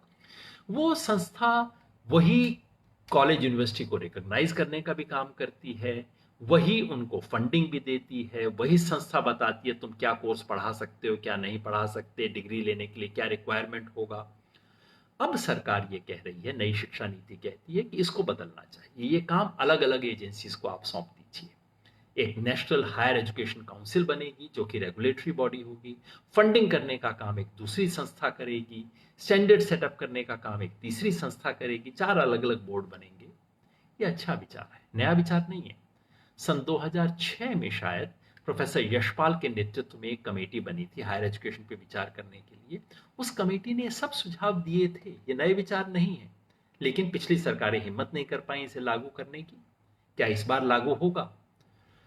मेरा अनुमान है कि ये शायद लागू होगा। इसकी रीस्ट्रक्चरिंग की कई चीजें लागू होंगी, क्योंकि इसमें एक तो बहुत खर्चा नहीं है, दूसरा इसमें किसी निहित स्वार्थ से संघर्ष नहीं है। और जहां रास्ता आसान होगा, जहां जेब से खर्चा ना करना पड़े और रास्ते में रोड़े नहीं है, उस पर सरकार चल लेगी। इसके कुछ हिस्से लागू होंगे, उससे फायदा होगा। हालांकि एक खतरा है, वो ये कि फिर स्टैंडर्ड सेटिंग अथॉरिटी जो है वो केवल और केवल प्राइवेट इंस्टीट्यूशंस को देख के स्टैंडर्ड सेट करेगी, और सरकारी यूनिवर्सिटीज, सरकारी कॉलेजेस जो हैं और यूनिवर्सिटीज हैं, वो बहुत पीछे रह जाएंगे। तो मैंने आपको स्कूल्स के बारे में बताया, यूनिवर्सिटीज के बारे में बताया। बस अब आपके सवालों पे आ ही रहा हूं, पर आने से पहले 5 जनरल बातों का जिक्र कर दूं जो कि इस दस्तावेज में है। पहला, फंडिंग। फंडिंग के बारे में दस्तावेज स्पष्ट कहता है कि हाँ, 6% होना चाहिए। तो कम से कम मेरे मन में जो एप्रीहेंशन थे, जो संदेह थे, जब पहली बार पता लगा कि बीजेपी सरकार एक एजुकेशन पॉलिसी ला रही है, मेरे दिमाग में पहला डर यही आया कि अरे बाप रे, ये तो कहेंगे कि अब बस कर लिया, अब प्राइवेट इंस्टीट्यूशंस के हाथ में दे दो, वो चलाएंगी देश को, पीपीपी मॉडल के ऊपर एजुकेशन चलेगी, या सरकार को इतना खर्च करने की जरूरत नहीं है, या प्रॉफिट के आधार पे एजुकेशन होनी चाहिए। फॉर्चुनेटली ऐसी कोई बात इसने नहीं कही है। बहुत अच्छी बात कही है कि सरकार को अपने खर्चे का 20% और देश की जीडीपी का 6% कुल शिक्षा पे खर्च होना चाहिए। लागू होगा? मुझे नहीं लगता लागू होगा। सरकार के पास फिलहाल तो पैसा ही नहीं है। लेकिन सरकार शिक्षा पे ज्यादा खर्च करे, उसके लिए जो राजनीतिक इच्छा शक्ति चाहिए वो किसी आंदोलन से आएगी, नहीं तो कोई सरकार इसको लागू करने वाली नहीं है। ये रिकमेंडेशन पिछले 50 साल से पड़ी है। 68 में भी यही कहा गया था, आज भी यही कहा जा रहा है, कुछ नहीं होगा इस पे। दूसरा, इक्विटी इंक्लूजन। समाज के जो पिछड़े वर्ग के बच्चे हैं, वो बच्चा जो परिवार में पहली बार कोई बच्चा बीए पढ़ने जा रहा है, पहली बार किसने +2 का एग्जाम पास किया, उसके बाप दादा नाना चाचा किसी ने बीए पास नहीं किया, मैट्रिक पास नहीं की थी, 12 पास नहीं की थी, उस बच्चे को क्या देंगे? दलित समाज, आदिवासी समाज, ओबीसी वर्ग, नोमैडिक कम्युनिटीज, इन सब के लिए क्या होगा? महिलाओं के लिए क्या होगा? इनका जिक्र है इस दस्तावेज में, मैं नहीं कहूंगा जिक्र नहीं है, दस्तावेज में तो इसका भी जिक्र है कि मुस्लिम समाज काफी पिछड़ा हुआ है। इसके बारे में क्या किया जाएगा उस पर बहुत कुछ कहता नहीं है दस्तावेज, और नहीं कहता है तो मुझे लगता है कि कहीं मानसिक तैयारी नहीं है इस सवाल पे बहुत कुछ करने की। इसको मैंने बहुत ध्यान से देखा। ये एक बहुत बड़ा कदम हो सकता था जो लिया जा सकता है। कभी कभी मुझे लगता है शिक्षा पे 6% का अगर आप कह दें कि 1% हम रिजर्व करेंगे केवल और केवल फेलोशिप देने के लिए, आप सब चीज छोड़ दीजिए, जिन बच्चों को फेलोशिप की जरूरत है, लाखों नई फेलोशिप्स देने की जरूरत है, मैंने पूरी उसकी एक योजना भी बनाई थी, वो करने की किसी सरकार की हिम्मत दिखाई नहीं देती। ये इस दस्तावेज का सबसे निराशाजनक पहलू मेरे निगाह में है। तीसरा, प्राइवेटाइजेशन और कमर्शलाइजेशन, जो कि इस देश में स्कूल में भी हकीकत है, यूनिवर्सिटीज के अंदर भी यह हकीकत है। क्या उसको रोकने के लिए कुछ किया जाएगा? दस्तावेज जिक्र तो करता है, ड्राफ्ट में जिक्र नहीं था लेकिन अब दस्तावेज में इसका जिक्र किया गया है, लेकिन क्या वास्तव में ये किया जाएगा? जब मैंने उन हिस्सों को पढ़ा तो मुझे लगा ये तो भर्ती का माल है, यानी कि इस पे एक सेक्शन लिखना है, कमर्शलाइजेशन प्राइवेटाइजेशन पे इस पे लिख देते हैं, लेकिन उसको तोड़ने के लिए जिस तरह के कदम उठाने होंगे, आपको कानूनों का इस्तेमाल करना होगा, आपको बजटरी प्रोविजंस का इस्तेमाल करना होगा, नियम बनाने होंगे, नियमों को कड़ाई से लागू करना होगा, रेगुलेटर्स लाने होंगे, उसकी तैयारी, उसकी मानसिक तैयारी मुझे कतई दिखाई नहीं देती। चौथा सवाल एपेक्स गवर्नेंस का। इस रिपोर्ट में एक सुझाव है कि राष्ट्रीय शिक्षा आयोग हो, जिसमें देश भर के राज्यों के प्रतिनिधि हों, 30 एक्सपर्ट हों और देश का शिक्षा मंत्री उसका अध्यक्ष हो, जो कि पूरे देश की शिक्षा नीति को देखे। विचार अच्छा है। केब करके एक संस्था, central education board of central advisory board on education अभी भी है, उसकी बजाय ये संस्था लाने का विचार है। मेरा सुझाव था कि इससे अलग होना चाहिए। जिस तरह से जीएसटी काउंसिल बनी है ना, पूरे देश के हर राज्य का वित्त मंत्री उसमें बैठता है और फैसला केवल और केवल कंसेंसस से होता है। अगर वो कर दिया जाता तो बहुत बड़ा कदम होता, लेकिन वो करने के लिए आपको कंसेंसस पे रहना होगा, आपको दूसरों की राय सुननी होगी, और मुझे नहीं लगता है कि सरकार दूसरों की राय सुनने के मूड में है या उस स्थिति में है, उस मन स्थिति में है सरकार, ये नहीं है। तो एक काउंसिल बन रही है एपेक्स गवर्नेंस के लिए, बन जाएगी, इसमें मुझे कोई संदेह नहीं, ये लागू हो जाएगा, लेकिन इसके लागू होने से बहुत फायदा होगा, इस पे मुझे संदेह है। पांचवा आखिरी सबसे बड़ा सवाल, इम्प्लीमेंटेशन। जैसा कि मैं शुरू से कह रहा हूं, इस नीति से अपने आप में कुछ भी नहीं होगा, ना नेगेटिव ना पॉजिटिव। इस नीति के आधार पे जब कानून बनेगा, रूल्स रेगुलेशन बनेंगे, जब इसके आधार पे नोटिफिकेशन जारी होगा, सर्कुलर निकलेंगे, बजट में पैसा दिया जाएगा, तब इस नीति का कोई एक भी शब्द लागू होगा। वो कैसे होगा? नीति खुद इसके बारे में कहती है कि अगले 10 साल तक कैसे इसको लागू किया जाएगा, 2040 तक पूरे इसके उद्देश्य किए जाएंगे, धीमे धीमे लागू किया जाएगा, इत्यादि बातें सब सही कही हैं। लेकिन मैं आपको बताऊं, इस देश में शिक्षा नीति का वो हिस्सा लागू होता है जो उस वक्त की सरकार और उसके बाबू लोग चाहते हैं। नहीं तो शिक्षा में नीति में कुछ भी लिखा हो उसको लागू नहीं किया जाता, और जो चीजें शिक्षा नीति में कहीं नहीं लिखी होती वो लागू की जाती हैं।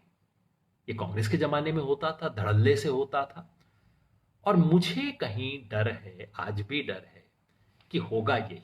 शिक्षा नीति रहेगी, अच्छा दस्तावेज है, सुंदर है, देखने में अच्छी बातें कहता है, इसको रखना ही चाहिए, लेकिन व्यवहार में इसके सिर्फ उन पक्षों को लागू किया जाएगा जिसमें सरकार की तात्कालिक रुचि होगी। मैंने बताया भी कि इन पक्षों को लागू करने की ज्यादा संभावना है, और ज्यादातर जो इसकी बड़ी और अच्छी रिकमेंडेशन है उन पर काम होगा, इसके बारे में मुझे संदेह है। हो सकता है आप मुझसे सहमत ना हो, आप कहें कि भाई सारा टाइम संदेह क्यों करते रहते हो।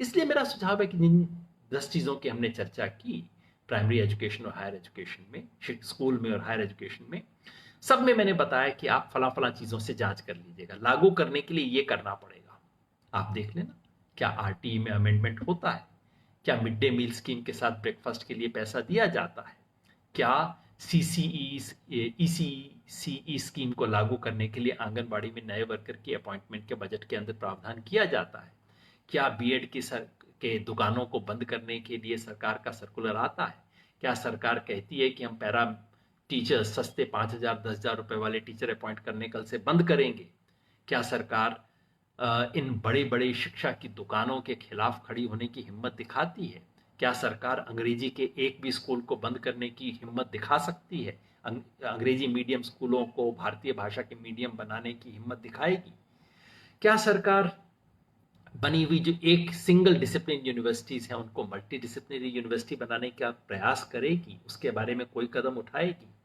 क्या सरकार हमारी रिसर्च फंडिंग को सचमुच इस देश की प्राथमिकताओं से जोड़ेगी, क्या सरकार सचमुच लिबरल एजुकेशन का करिकुलम बनाएगी। ये सब होंगे, आपको पता लग जाएगा। और खास तौर पे ये जो इक्विटी का डायमेंशन है, कमर्शलाइजेशन, प्राइवेटाइजेशन और एजुकेशन के अनइक्वल अपॉर्चुनिटीज, उसके बारे में सरकार क्या करेगी, आप इस पे निगाह रखिएगा। आप स्वयं जान जाएंगे कि इससे क्या होगा। मेरा निष्कर्ष जो इसके शीर्षक में था वो यही था, नीति से न डरने की कोई बात है, ना ही कोई बहुत उम्मीद बनाने की बात है। अच्छा दस्तावेज है, लेकिन दस्तावेज है। जैसा प्रताप भानु मेहता ने कल अपने लेख में कहा, टेक्स्ट अच्छी है, कॉन्टेक्स्ट से तय होगा। और वो कॉन्टेक्स्ट है जो मैंने शुरू में ही आपको बता दी कि इस देश में क्या कॉन्टेक्स्ट है। एक तरफ क्रिटिकल रीजनिंग की बातें हो रही हैं, दूसरी तरफ मंत्री और प्रधानमंत्री किस किस तरह की उलझुल बातें कर रहे हैं। एक तरफ ऑटोनॉमी की बात हो रही है, दूसरी तरफ जो न्यूनतम ऑटोनॉमी थी वो भी खत्म की जा रही है। एक तरफ शिक्षा के लिए नए साधनों की बात हो रही है, दूसरी तरफ जो साधन है वो भी लिए जा रहे हैं। ऐसे में कैसे लागू होगी, इस सवाल पर हमें निगाह बना के रखनी है, हमें इसके बारे में अपनी समझ बना के रखनी है। और जब तक शिक्षा एक राजनैतिक आंदोलन का मुद्दा न बनेगा, तब तक शिक्षा में बुनियादी बदलाव नहीं आएंगे। ये नीति अच्छी है, इस नीति को लागू करने के लिए एक अच्छी राजनीति की जरूरत है। अब आपके सवालों को देखना शुरू करता हूं। सवाल कई आए हैं। प्राइवेट स्कूलिंग पर क्या असर होगा, एमी का सवाल है। मेरी समझ है कोई असर नहीं होगा। प्राइवेट स्कूल जैसा काम कर रहे हैं धड़ल्ले से वो करेंगे। और जहां तक मीडियम ऑफ एजुकेशन की बात है, मेरी अपनी समझ है सरकार इतने इसमें छेद निकाल लेगी कि कुछ किसी को बदलाव करने की जरूरत नहीं होगी। सावंत राम जी कह रहे हैं, शिक्षण संस्थाओं को खोलने के बारे में क्या विचार हैं। राजस्थान में अभिभावक और स्कूल वाले सरकार के भरोसे। अच्छा, वो लॉकडाउन की बात कर रहे हैं। ये बात सही है भाई, शिक्षण संस्थाओं को जल्द खोलने की जरूरत है। वैसे भी बच्चों पे इस बीमारी का कम असर है। और ये जो ऑनलाइन एजुकेशन है, ये तो गरीब बच्चों के साथ अत्याचार है, कैसे कर पाएंगे वो। और जो गरीब नहीं है उनके साथ भी अत्याचार है। लेकिन खोलने की शीघ्रातिशीघ्र व्यवस्था होनी चाहिए। सतीश शर्मा जी कह रहे हैं, शिक्षा का व्यवसायीकरण आखिर क्यों। सवाल तो मेरा भी यही है भाई, मुनाफा है इसके अंदर, दुनिया पैसे पे चलती है, इसलिए हो रहा है। किसी के पास कोई तर्क नहीं है।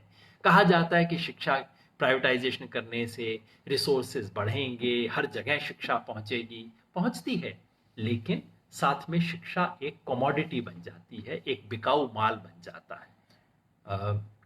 सोमेश जी पूछ रहे हैं, my daughter is in 7th class, will she get benefit of this policy?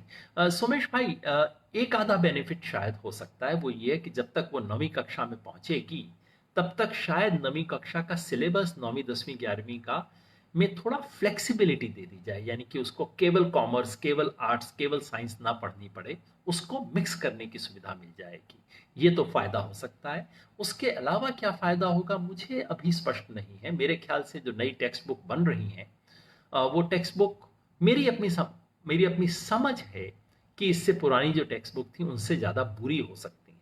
अब आप कह सकते हैं ये मैं इसलिए कह रहा हूँ क्योंकि मैंने खुद वो टेक्स्ट बुक लिखी थी पॉलिटिकल साइंस के लिए, सही बात है, कॉन्फ्लिक्ट ऑफ इंटरेस्ट है, इसलिए मैं चुप ही रहूं तो ज्यादा अच्छी बात है। धर्मराज कुमार जी पूछ रहे हैं की प्राइवेटाइजेशन के मुद्दे को भटकाने के लिए न्यू एजुकेशन रूल लाई है सरकार। ऐसी भाषा का इस्तेमाल हो रहा है। क्या होता है कि हमारे देश में एक पॉलिटिक्स की लैंग्वेज बन गई है, हर चीज को बहुत बड़ा षड्यंत्र समझ के हम कहते हैं। मैं ऐसा हमेशा देखता नहीं हूं। मैं समझता हूं कि किसी भी डॉक्यूमेंट के बारे में कोई राय बनाने के लिए पहले आपको डॉक्यूमेंट को पढ़ना चाहिए। इसलिए मैंने डॉक्यूमेंट को पढ़ा, एक साल बाद पढ़ के मैंने कहा एक्चुअली तो डॉक्यूमेंट अच्छा है। मैं सरकार के विरोध में हूं, मेरी इस सरकार के बारे में तमाम शक हैं, सैद्धांतिक विरोध है, लेकिन इसका मतलब ये नहीं कि सरकार किसी भी विषय पे कोई भी डॉक्यूमेंट निकाले मैं कल को कहूं तो खराब है ही है। सरकार बीज पे कोई नीति निकाले मैं कहूं खराब है, सरकार ऑर्गेनिक फार्मिंग पे कोई नीति निकाले मैं मान के चलूं खराब है। ये तो विरोध ठीक नहीं है। तो मैं ये भटकाने के लिए लाई गई नीति नहीं मानता। मगर मुझे लगता है कि नीति और व्यवहार में जो होगा इसका कोई विशेष संबंध हो सकता है, ना बने। Ajit Vikram Singh, what is your take on utilizing anganwadi staff at the foundation level. बिल्कुल आंगनवाड़ी स्टाफ का इस्तेमाल किया जाना चाहिए, लेकिन आज आंगनवाड़ी स्टाफ के पास जो काम है, जच्चा बच्चा को संभालना, पोषण का काम, इन सब के साथ साथ ये उम्मीद करना कि वही आंगनवाड़ी वर्कर बैठ के 15, 20, 25 बच्चों को, 50 बच्चों को खिलौने भी देगी, उनके साथ खेलेगी, ये तो बिल्कुल गलत है, ये संभव ही नहीं है। आंगनवाड़ी में एक एडिशनल वर्कर की अपॉइंटमेंट होनी चाहिए, वो वर्कर महिला हो और वो गांव की ही कोई महिला हो, ये बहुत अच्छा होगा। लेकिन इसलिए सरकार जब तक जेब से पैसा खर्च करने को तैयार नहीं है तब तक नहीं होगा। मानव संसाधन विकास मंत्रालय का नाम शिक्षा मंत्रालय करने का क्या अभिप्राय है, विरंजन सिंह यादव जी पूछ रहे हैं।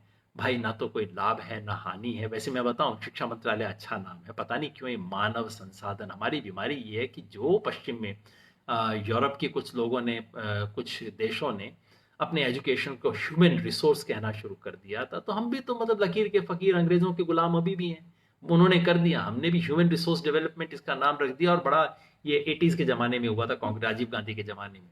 ऐसी सब चीज करके, कोई ऐसी हल्की फुल्की नकल करके हम अपना कॉलर ऊंचा कर लेते थे, भाई अब हमने भी वो बड़ा काम कर दिया। ऐसा कुछ नहीं था। अच्छा हुआ शिक्षा विभाग, शिक्षा मंत्रालय इसका नाम कर दिया गया, मैं तो इसके पक्ष में हूँ। बाकी मंत्रालय का फट्टा बदलने से कुछ नहीं बदलता है, ना नीति बदलती है, ना दिमाग बदलता है, ना संस्थाएं बदलती हैं। A.R. Patil ji, respected sir, in rural areas, most of the children are unable to read and write, do basic maths. If they reach 8th class also, slow learners are totally neglected in rural areas. Phonic is not taught in elementary education. How is this new education policy benefit dyslexic children? ये आपने important बात, दो अलग सवाल पूछे हैं, दोनों ही बहुत अच्छे हैं पाटिल साहब आपके सवाल। पहला तो ये कि देखिए रियलिटी क्या है कि हमारे यहाँ, मुझे इसका जिक्र पहले करना चाहिए था, हमारे यहाँ हर साल सर्वे आता है जो बताता है कि हमारे 5वीं क्लास में पढ़ने वाले बच्चे दूसरी क्लास की टेक्स्ट बुक नहीं पढ़ सकते हैं, दूसरी क्लास के लेवल का मैथ्स नहीं कर सकते हैं। उसमें क्या बदलाव होगा, उसके लिए एक अच्छा सुझाव है जिसका मैं जिक्र करना भूल गया था, अच्छा हुआ आपके सवाल से याद आया। सुझाव ये है कि हम देश में एक मिशन चलाएं न्यूमरेसी और लिटरेसी पे फोकस करते हुए, कि हर बच्चा कक्षा 3 तक पहुंचते पहुंचते लिख सके, पढ़ सके, कुछ एलिमेंट्री गणित कर सके। इसके बारे में देश के शिक्षाविद लोगों की अलग अलग राय है। मैं जानता हूं कि कई बहुत अच्छे शिक्षाविद हैं जो इनका मानना है कि इस तरह की चीजों पे फोकस करना और शिक्षा को केवल रिजल्ट ओरिएंटेड करना शिक्षा की महत्ता को कम कर देता है। मेरी असहमति रही है इस विचार से। मैंने कहा है कि नहीं, अगर बच्चे को स्कूल भेज रहे हैं, और खास तौर पे वो माँ जो पेट काट के बच्चे को स्कूल भेज रही है, वो बाप जो बाकी चीज़ों पे खर्चा रोक के 800 रुपये, 1000 रुपये स्कूल पे खर्च कर रहा है, उसका बच्चा स्कूल में जाने के बाद भी गणित ना कर पाए, पढ़ ना पाए, लिख ना पाए, ये तो बहुत बड़ी ट्रेजेडी है।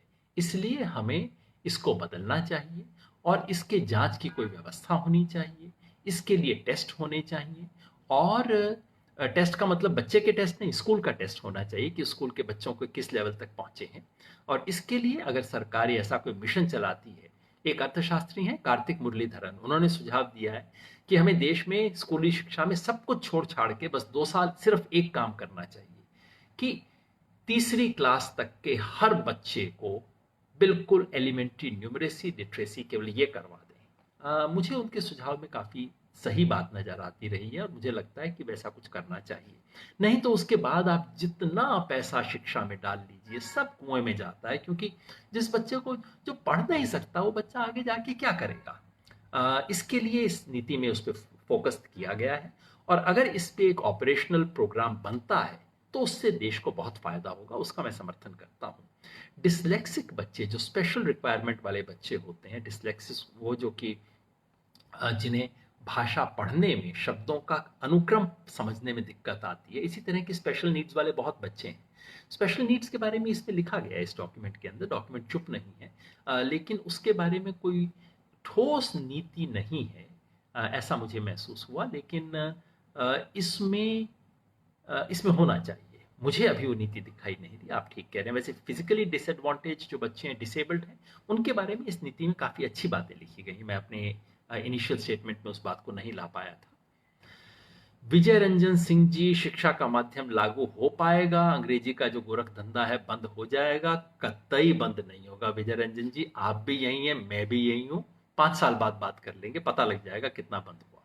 आदित्य शाही वत्स जी कह रहे हैं स्कूलों और कॉलेजों में शिक्षकों की संख्या नगण्य है, फिर एनईपी 2020 की अनुशंसा संभव है? देखिए, नीति का काम है अनुशंसा करना, तो अनुशंसा के लिहाज से नीति बिल्कुल सही कहती है कि टीचर्स की अपॉइंटमेंट बड़े स्केल पे की जानी चाहिए, इरेगुलर टीचर अपॉइंट मत कीजिए, कॉन्ट्रेक्चुअल टीचर मत लाइए, टीचर्स को प्रॉपर रेगुलर तनख्वाह दे के ठीक तरीके से अपॉइंट कीजिए। अनुशंसा सब कुछ ठीक है, लागू नहीं होंगी ऐसा मुझे लगता है।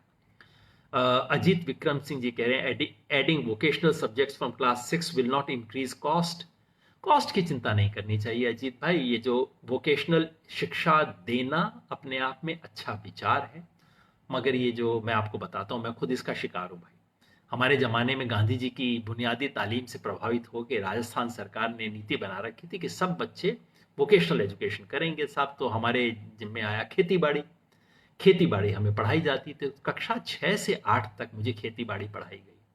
खेत में कभी नहीं लेके गए, एक पौधे को छू के नहीं देखा हमने, मिट्टी को हाथ नहीं लगाया। क्या करते थे खेती बाड़ी की क्लास में?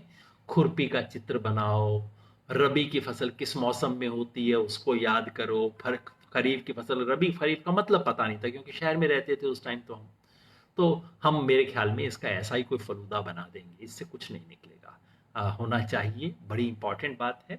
और वोकेशनल एजुकेशन साथ साथ में देना, हाथ से काम करवाना बहुत बड़ी चीज़ है। और मुझे लगता है जो हमारे हिंदुस्तानी दिमाग के अंदर जो कीड़ा है, क्योंकि हाथ से काम करने को हम इतना ओछा काम समझते हैं, और विदेशों की यूनिवर्सिटीज़ में बाकी चीज़ें तो मुझे बहुत अच्छी नहीं लगती, लेकिन ये बात बड़ी अच्छी लगती है कि वहाँ विदेशों में बड़े आदमी का बेटा भी, वहाँ की प्राइम मिनिस्टर की बेटी भी किसी रेस्तोरां में जाके बिल्कुल एक बैरे वाला काम करती है, सर्व करती है, पैसा कमाती है।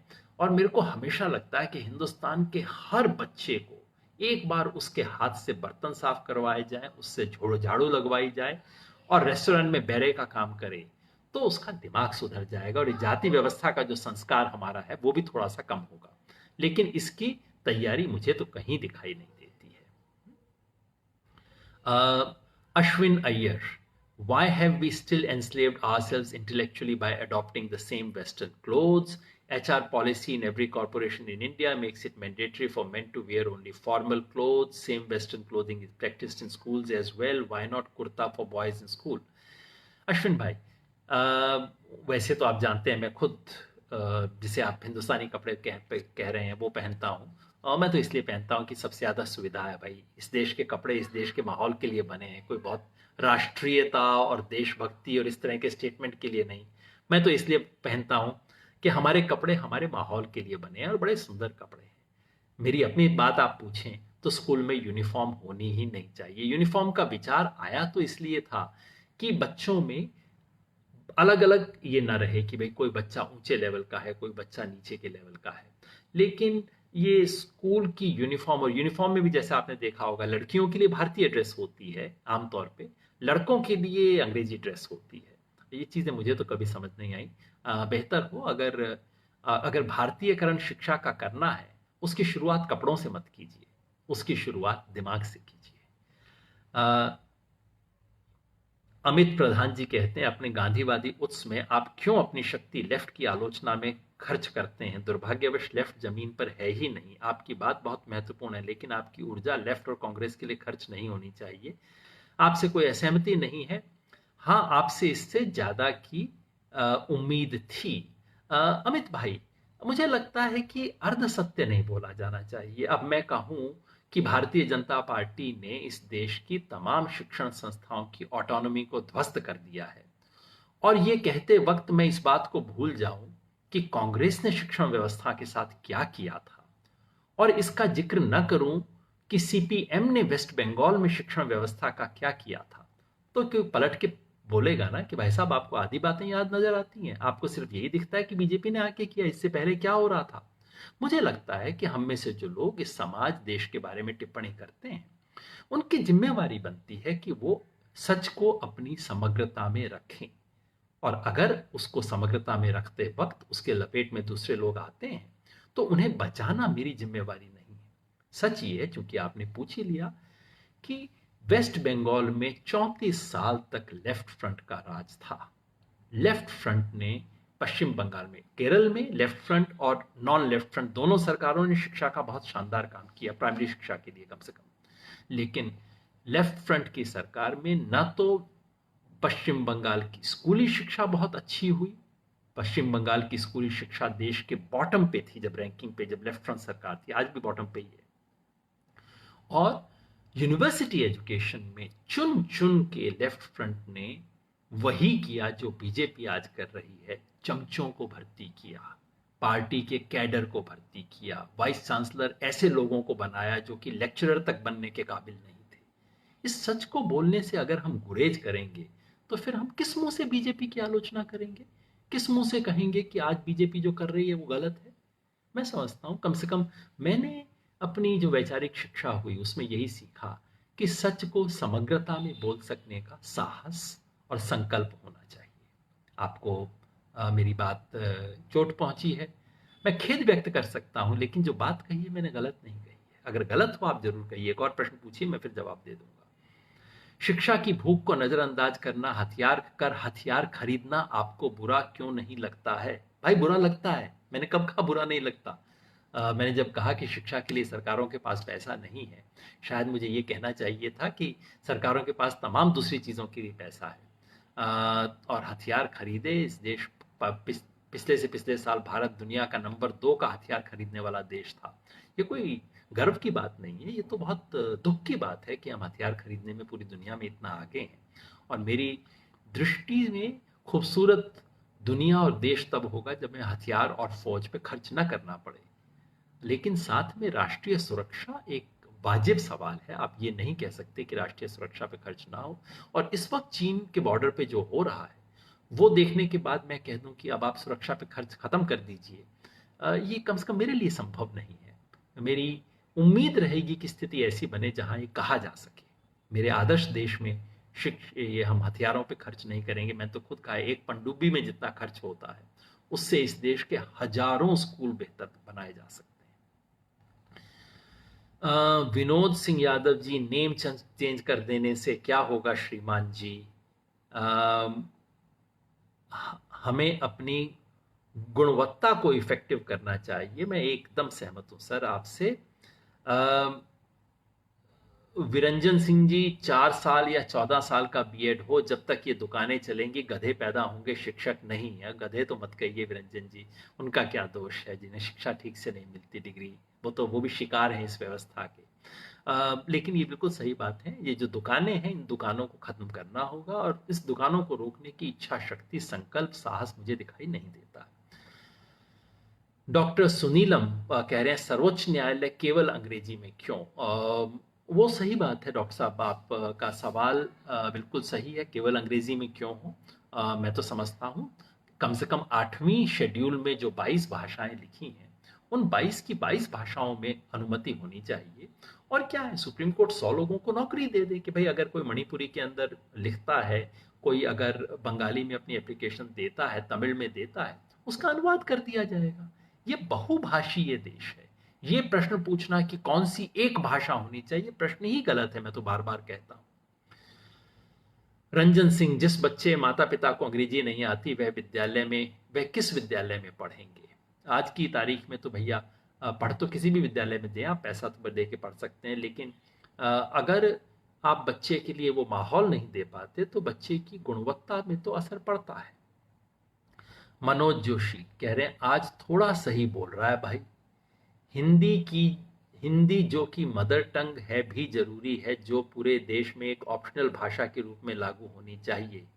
इंग्लिश जो पूरे संसार को जानने व जुड़ने के लिए जरूरी है, तो हिंदी पूरे देश से जुड़ने के लिए जरूरी क्यों नहीं? जोशी साहब, अच्छा लगा और आपको लगा कि मैं आज कम से कम थोड़ा सही बोल रहा हूं, चलिए आपके पैमाने पे उतरा। हालांकि इससे पहले क्या गलत बोल रहा था, आप कभी इस पे भी प्रकाश डालिएगा। पूरे देश में एक ऑप्शनल भाषा के रूप में हिंदी का एक महत्व है, मैं समझता हूं। हिंदी की खूबसूरती यही है कि हिंदी एक लिंक लैंग्वेज बन सकती है। हिंदी इस देश में तब अच्छी बनेगी जब हिंदी को लादने की कोशिश ना की जाए। ये जो हिंदी वाले हिंदी के प्रति उत्साह कम कर दें तो हिंदी का बड़ा फायदा हो जाएगा। हिंदी प्रसार करने का काम आप फिल्मों पे छोड़ दीजिए, आप क्रिकेट कमेंट्री पे छोड़ दीजिए, टीवी सीरियल पे छोड़ दीजिए, और ये राष्ट्रीय हिंदी दिवस, राजभाषा दिवस जैसे ढकोसले कर दीजिए बंद। और हिंदी वाले अगर तमिल सीखना शुरू कर दें, मुझे विश्वास है तमिलनाडु वाले खुशी से हिंदी को सीखेंगे। हिंदी एक अच्छी लिंक लैंग्वेज, ब्रिज लैंग्वेज बन सकती है देश की तमाम भाषाओं के बीच में, लेकिन वो तभी होगा अगर हिंदी वाले अपने आप को राष्ट्रभाषा बोलना बंद कर दें, दूसरों के ऊपर लादना बंद कर दें, और हिंदी में बाकी भाषाओं से शब्दों का स्वागत करना शुरू कर दें, तब हिंदी आगे बढ़ेगी। सुभाष त्रिपाठी जी कह रहे हैं क्यों बंद हो जानी चाहिए यादव जी संस्कृत यूनिवर्सिटी? जी सुभाष जी, मैंने कब कहा संस्कृत यूनिवर्सिटी बंद हो जानी चाहिए?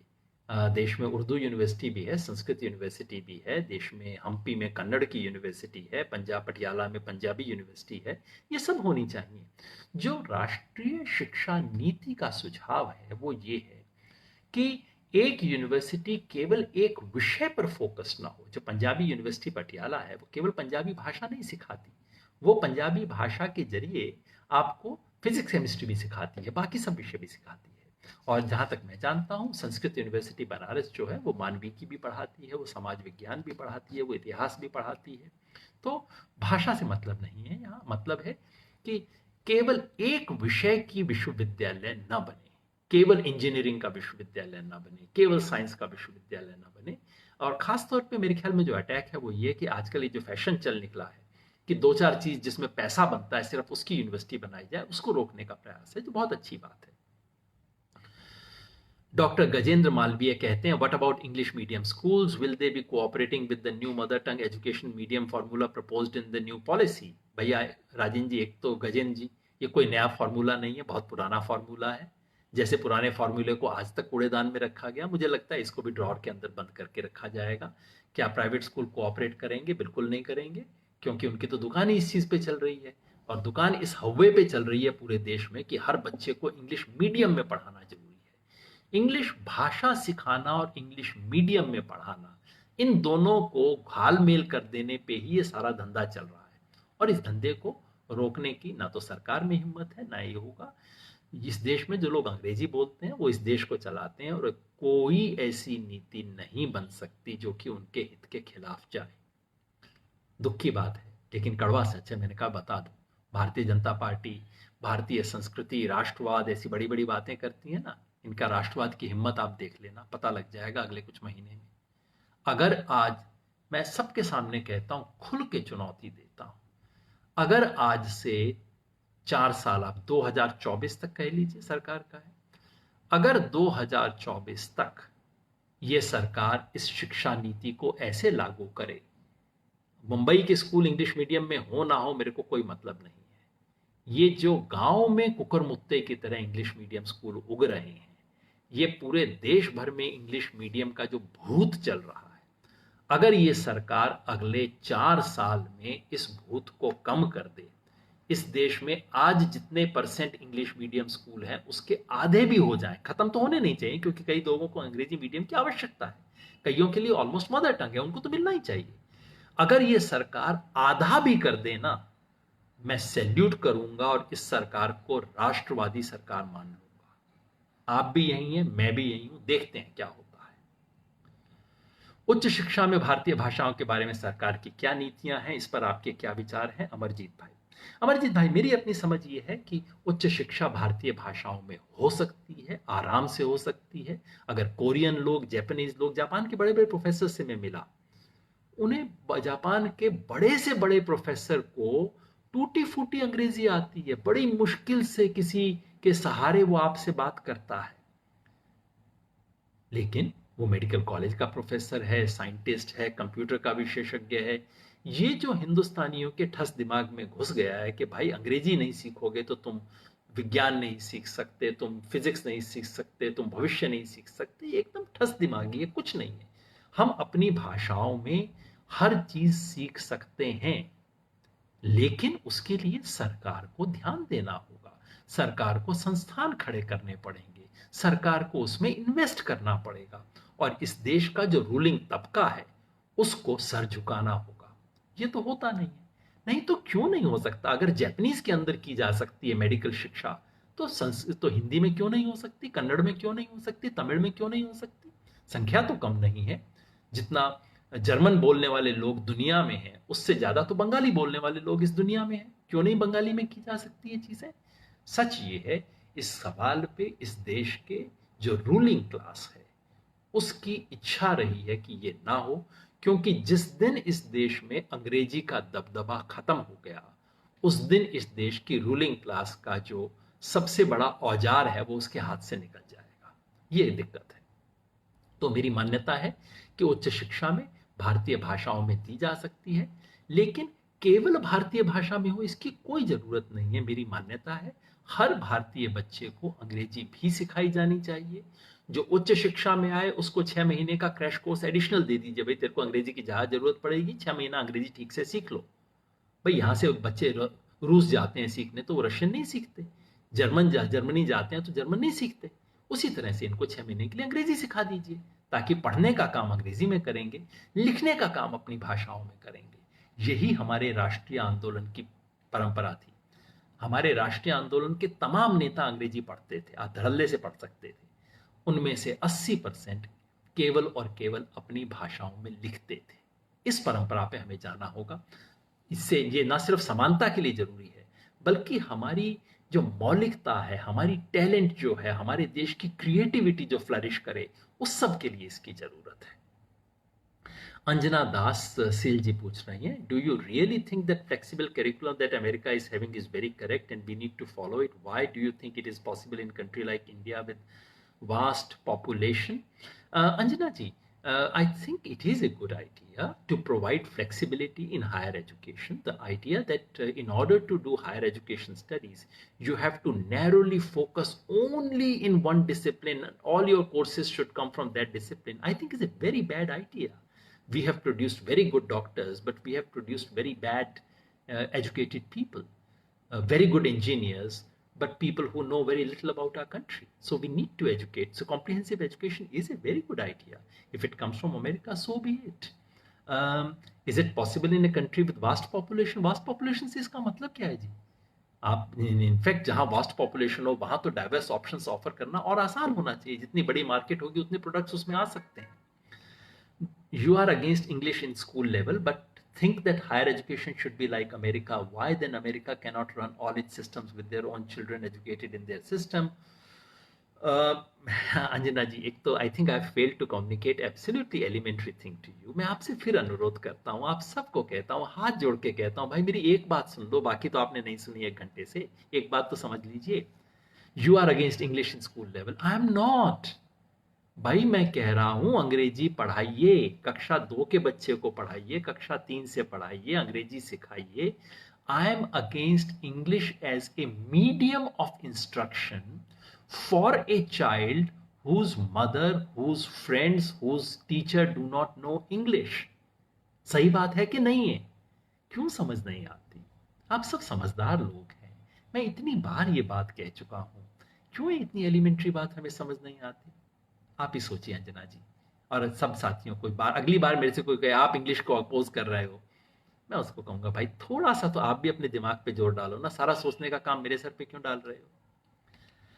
Hope you know that Asians are widely controlling every field where they need higher education. If Indian higher education system is very poor, then how are they being accepted there? Please answer these first. I will answer these first. Yes, ma'am. देखिए, America में जब जाते हैं तो America में Indian students have done very well. उसका कारण क्या है? अमेरिका में कौन जाता है? वहाँ पे हमारी क्रीम जाती है, हमारे आईआईटीज के स्टूडेंट जाते हैं, आईआईएम्स के जाते हैं। They manage to pick up their very best, and best of Indians are very good, they are better than the best in the world. What does it prove? Does it prove that the education being given in a small degree college in Meerut is good? Does it prove that a government school in my village is providing good education? आप भी जरा सोचिए तो सही थोड़ा सा। Indians America में जाके अच्छा करते हैं हर फील्ड में, उससे सिर्फ ये साबित होता है कि ऊपर वाला आईक्यू को अलग अलग हिस्से में बांटता नहीं है। ऊपर वाला अमेरिकियों को ज्यादा आईक्यू नहीं देता, हमें कम आईक्यू नहीं देता। एंड इट ऑल्सो शोज कि जहां 130 करोड़ लोगों की टॉप जो क्रीम होती है वो दुनिया की क्रीम से अच्छी होगी होगी। Please think about these things.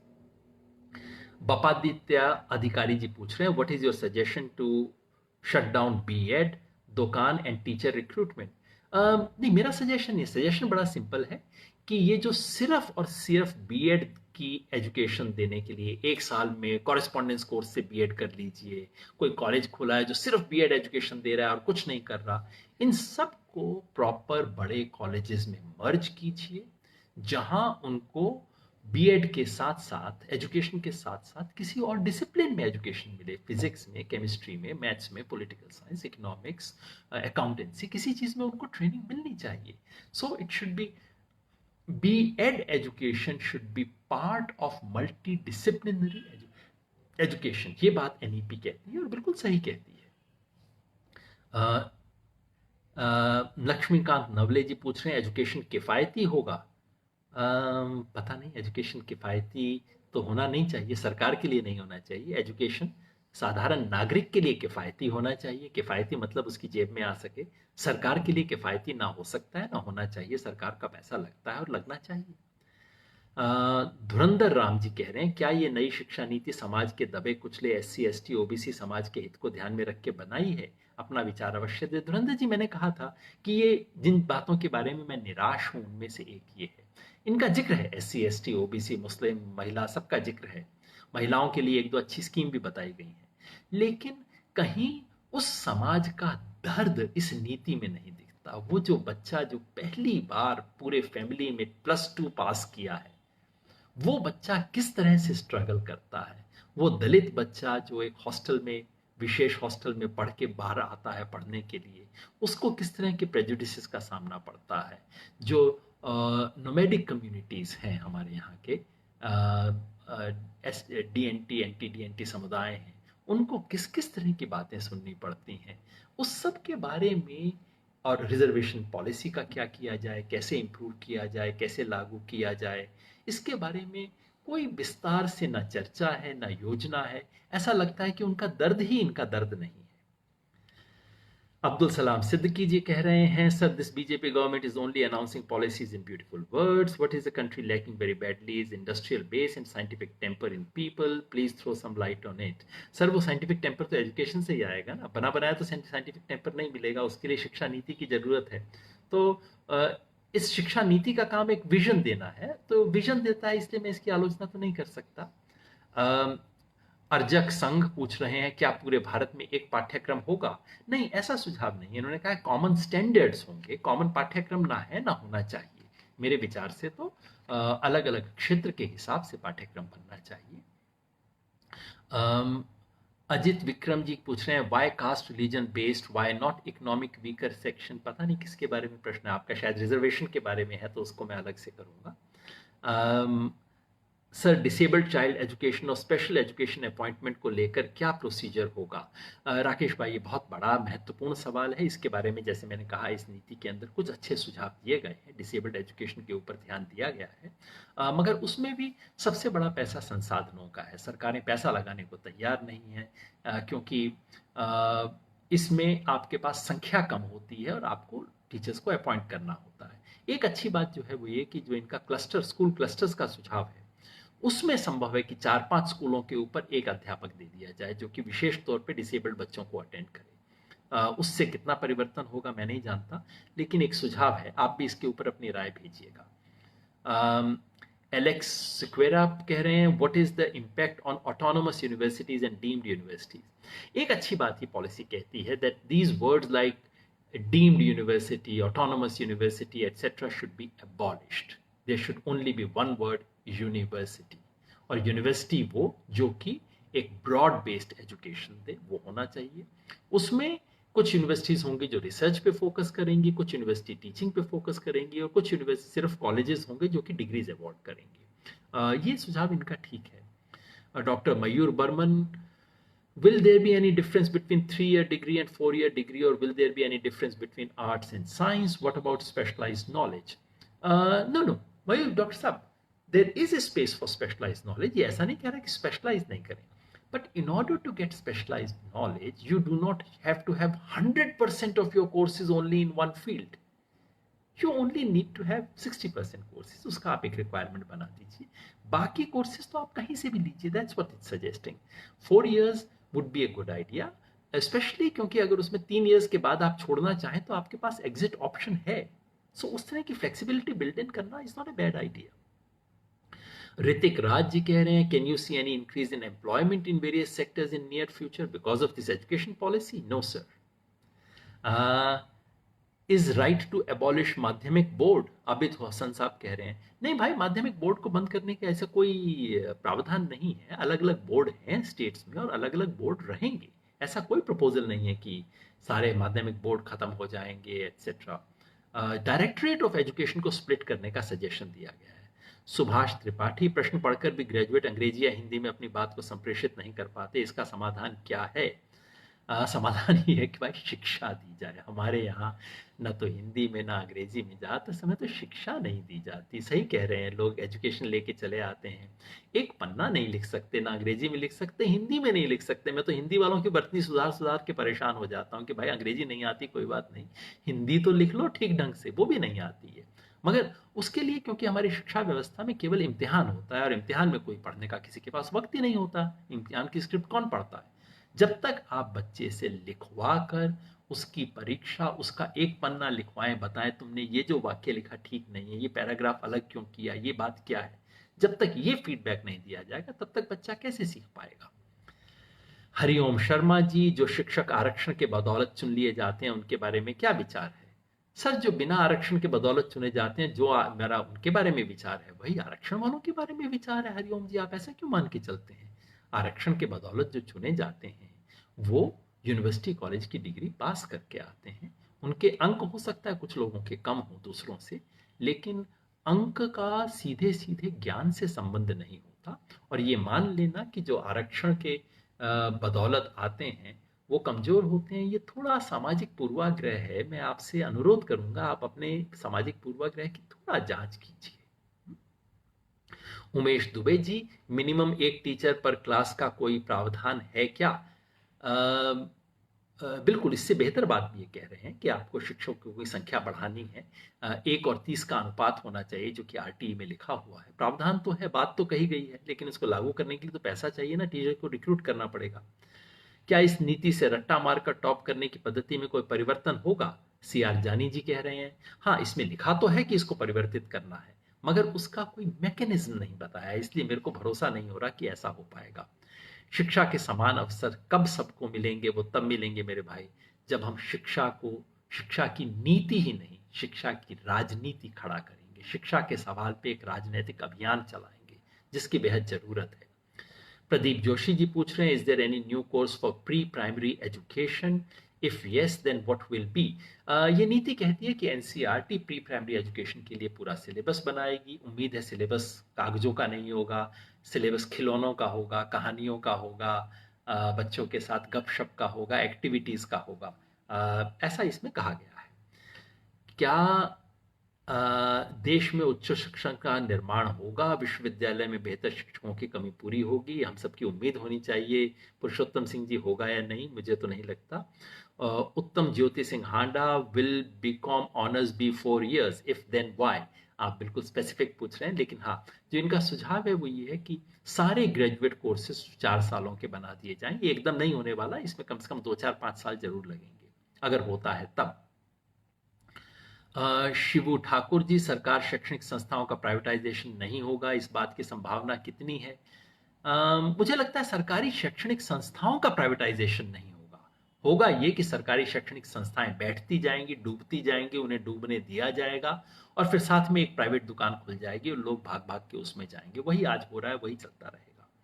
Brajesh Kumar Singh, why should we suppress English? I think we must learn the language of the ruling class. We must answer them in their language. Am I right, sir? Brajesh जी, आप भी मेरी बात नहीं सुन रहे हैं। रामायण सुनने के बाद पूछ रहे हैं सीता किसका बाप थी। मैंने भाई ये कहा है, अंग्रेजी सीखिए, सब सीखिए। मैंने खुद सीखी है, हिंदी माध्यम में बीए मैंने की, लेकिन अंग्रेजी सीखी है। अंग्रेजी सीखने के लिए अंग्रेजी मीडियम में सीखने की जरूरत नहीं है। क्या मैं अपनी बात स्पष्ट कर पा रहा हूं? ये मैं शायद 4-5वीं बार कह रहा हूं।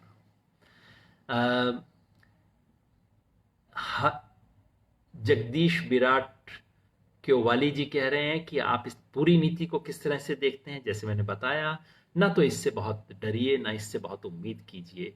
असली ध्यान इस पे दीजिए कि आगे इसके बारे में बजट में, कानून में क्या प्रावधान होते हैं। असली खेल वहां है, इस नीति में नहीं। इसमें सुंदर शब्द हैं, इसका स्वागत किया जाना चाहिए। कम से कम इस बात का स्वागत किया जाना चाहिए कि जो बदमाशियां हो सकती थी वो नहीं है इसमें। आगे क्या होगा इसको देखिए। हर्ष नारायण तम्रकार जी कहते हैं, आपको क्या लगता है कि एक ड्राफ्ट पूरी एजुकेशन सिस्टम को चेंज कर पाएगा? हर पॉलिसी गांव को कवर नहीं कर पाता। हर्ष नारायण जी, जैसे मैंने कहा, मैं तो खुद कह रहा हूं, एक डॉक्यूमेंट क्या, ये डॉक्यूमेंट तो बिल्कुल चेंज नहीं कर पाएगा। और ये करने का उद्देश्य भी नहीं है। कि विजन डॉक्यूमेंट है, विजन डॉक्यूमेंट केवल आपको दिशा ज्ञान देता है।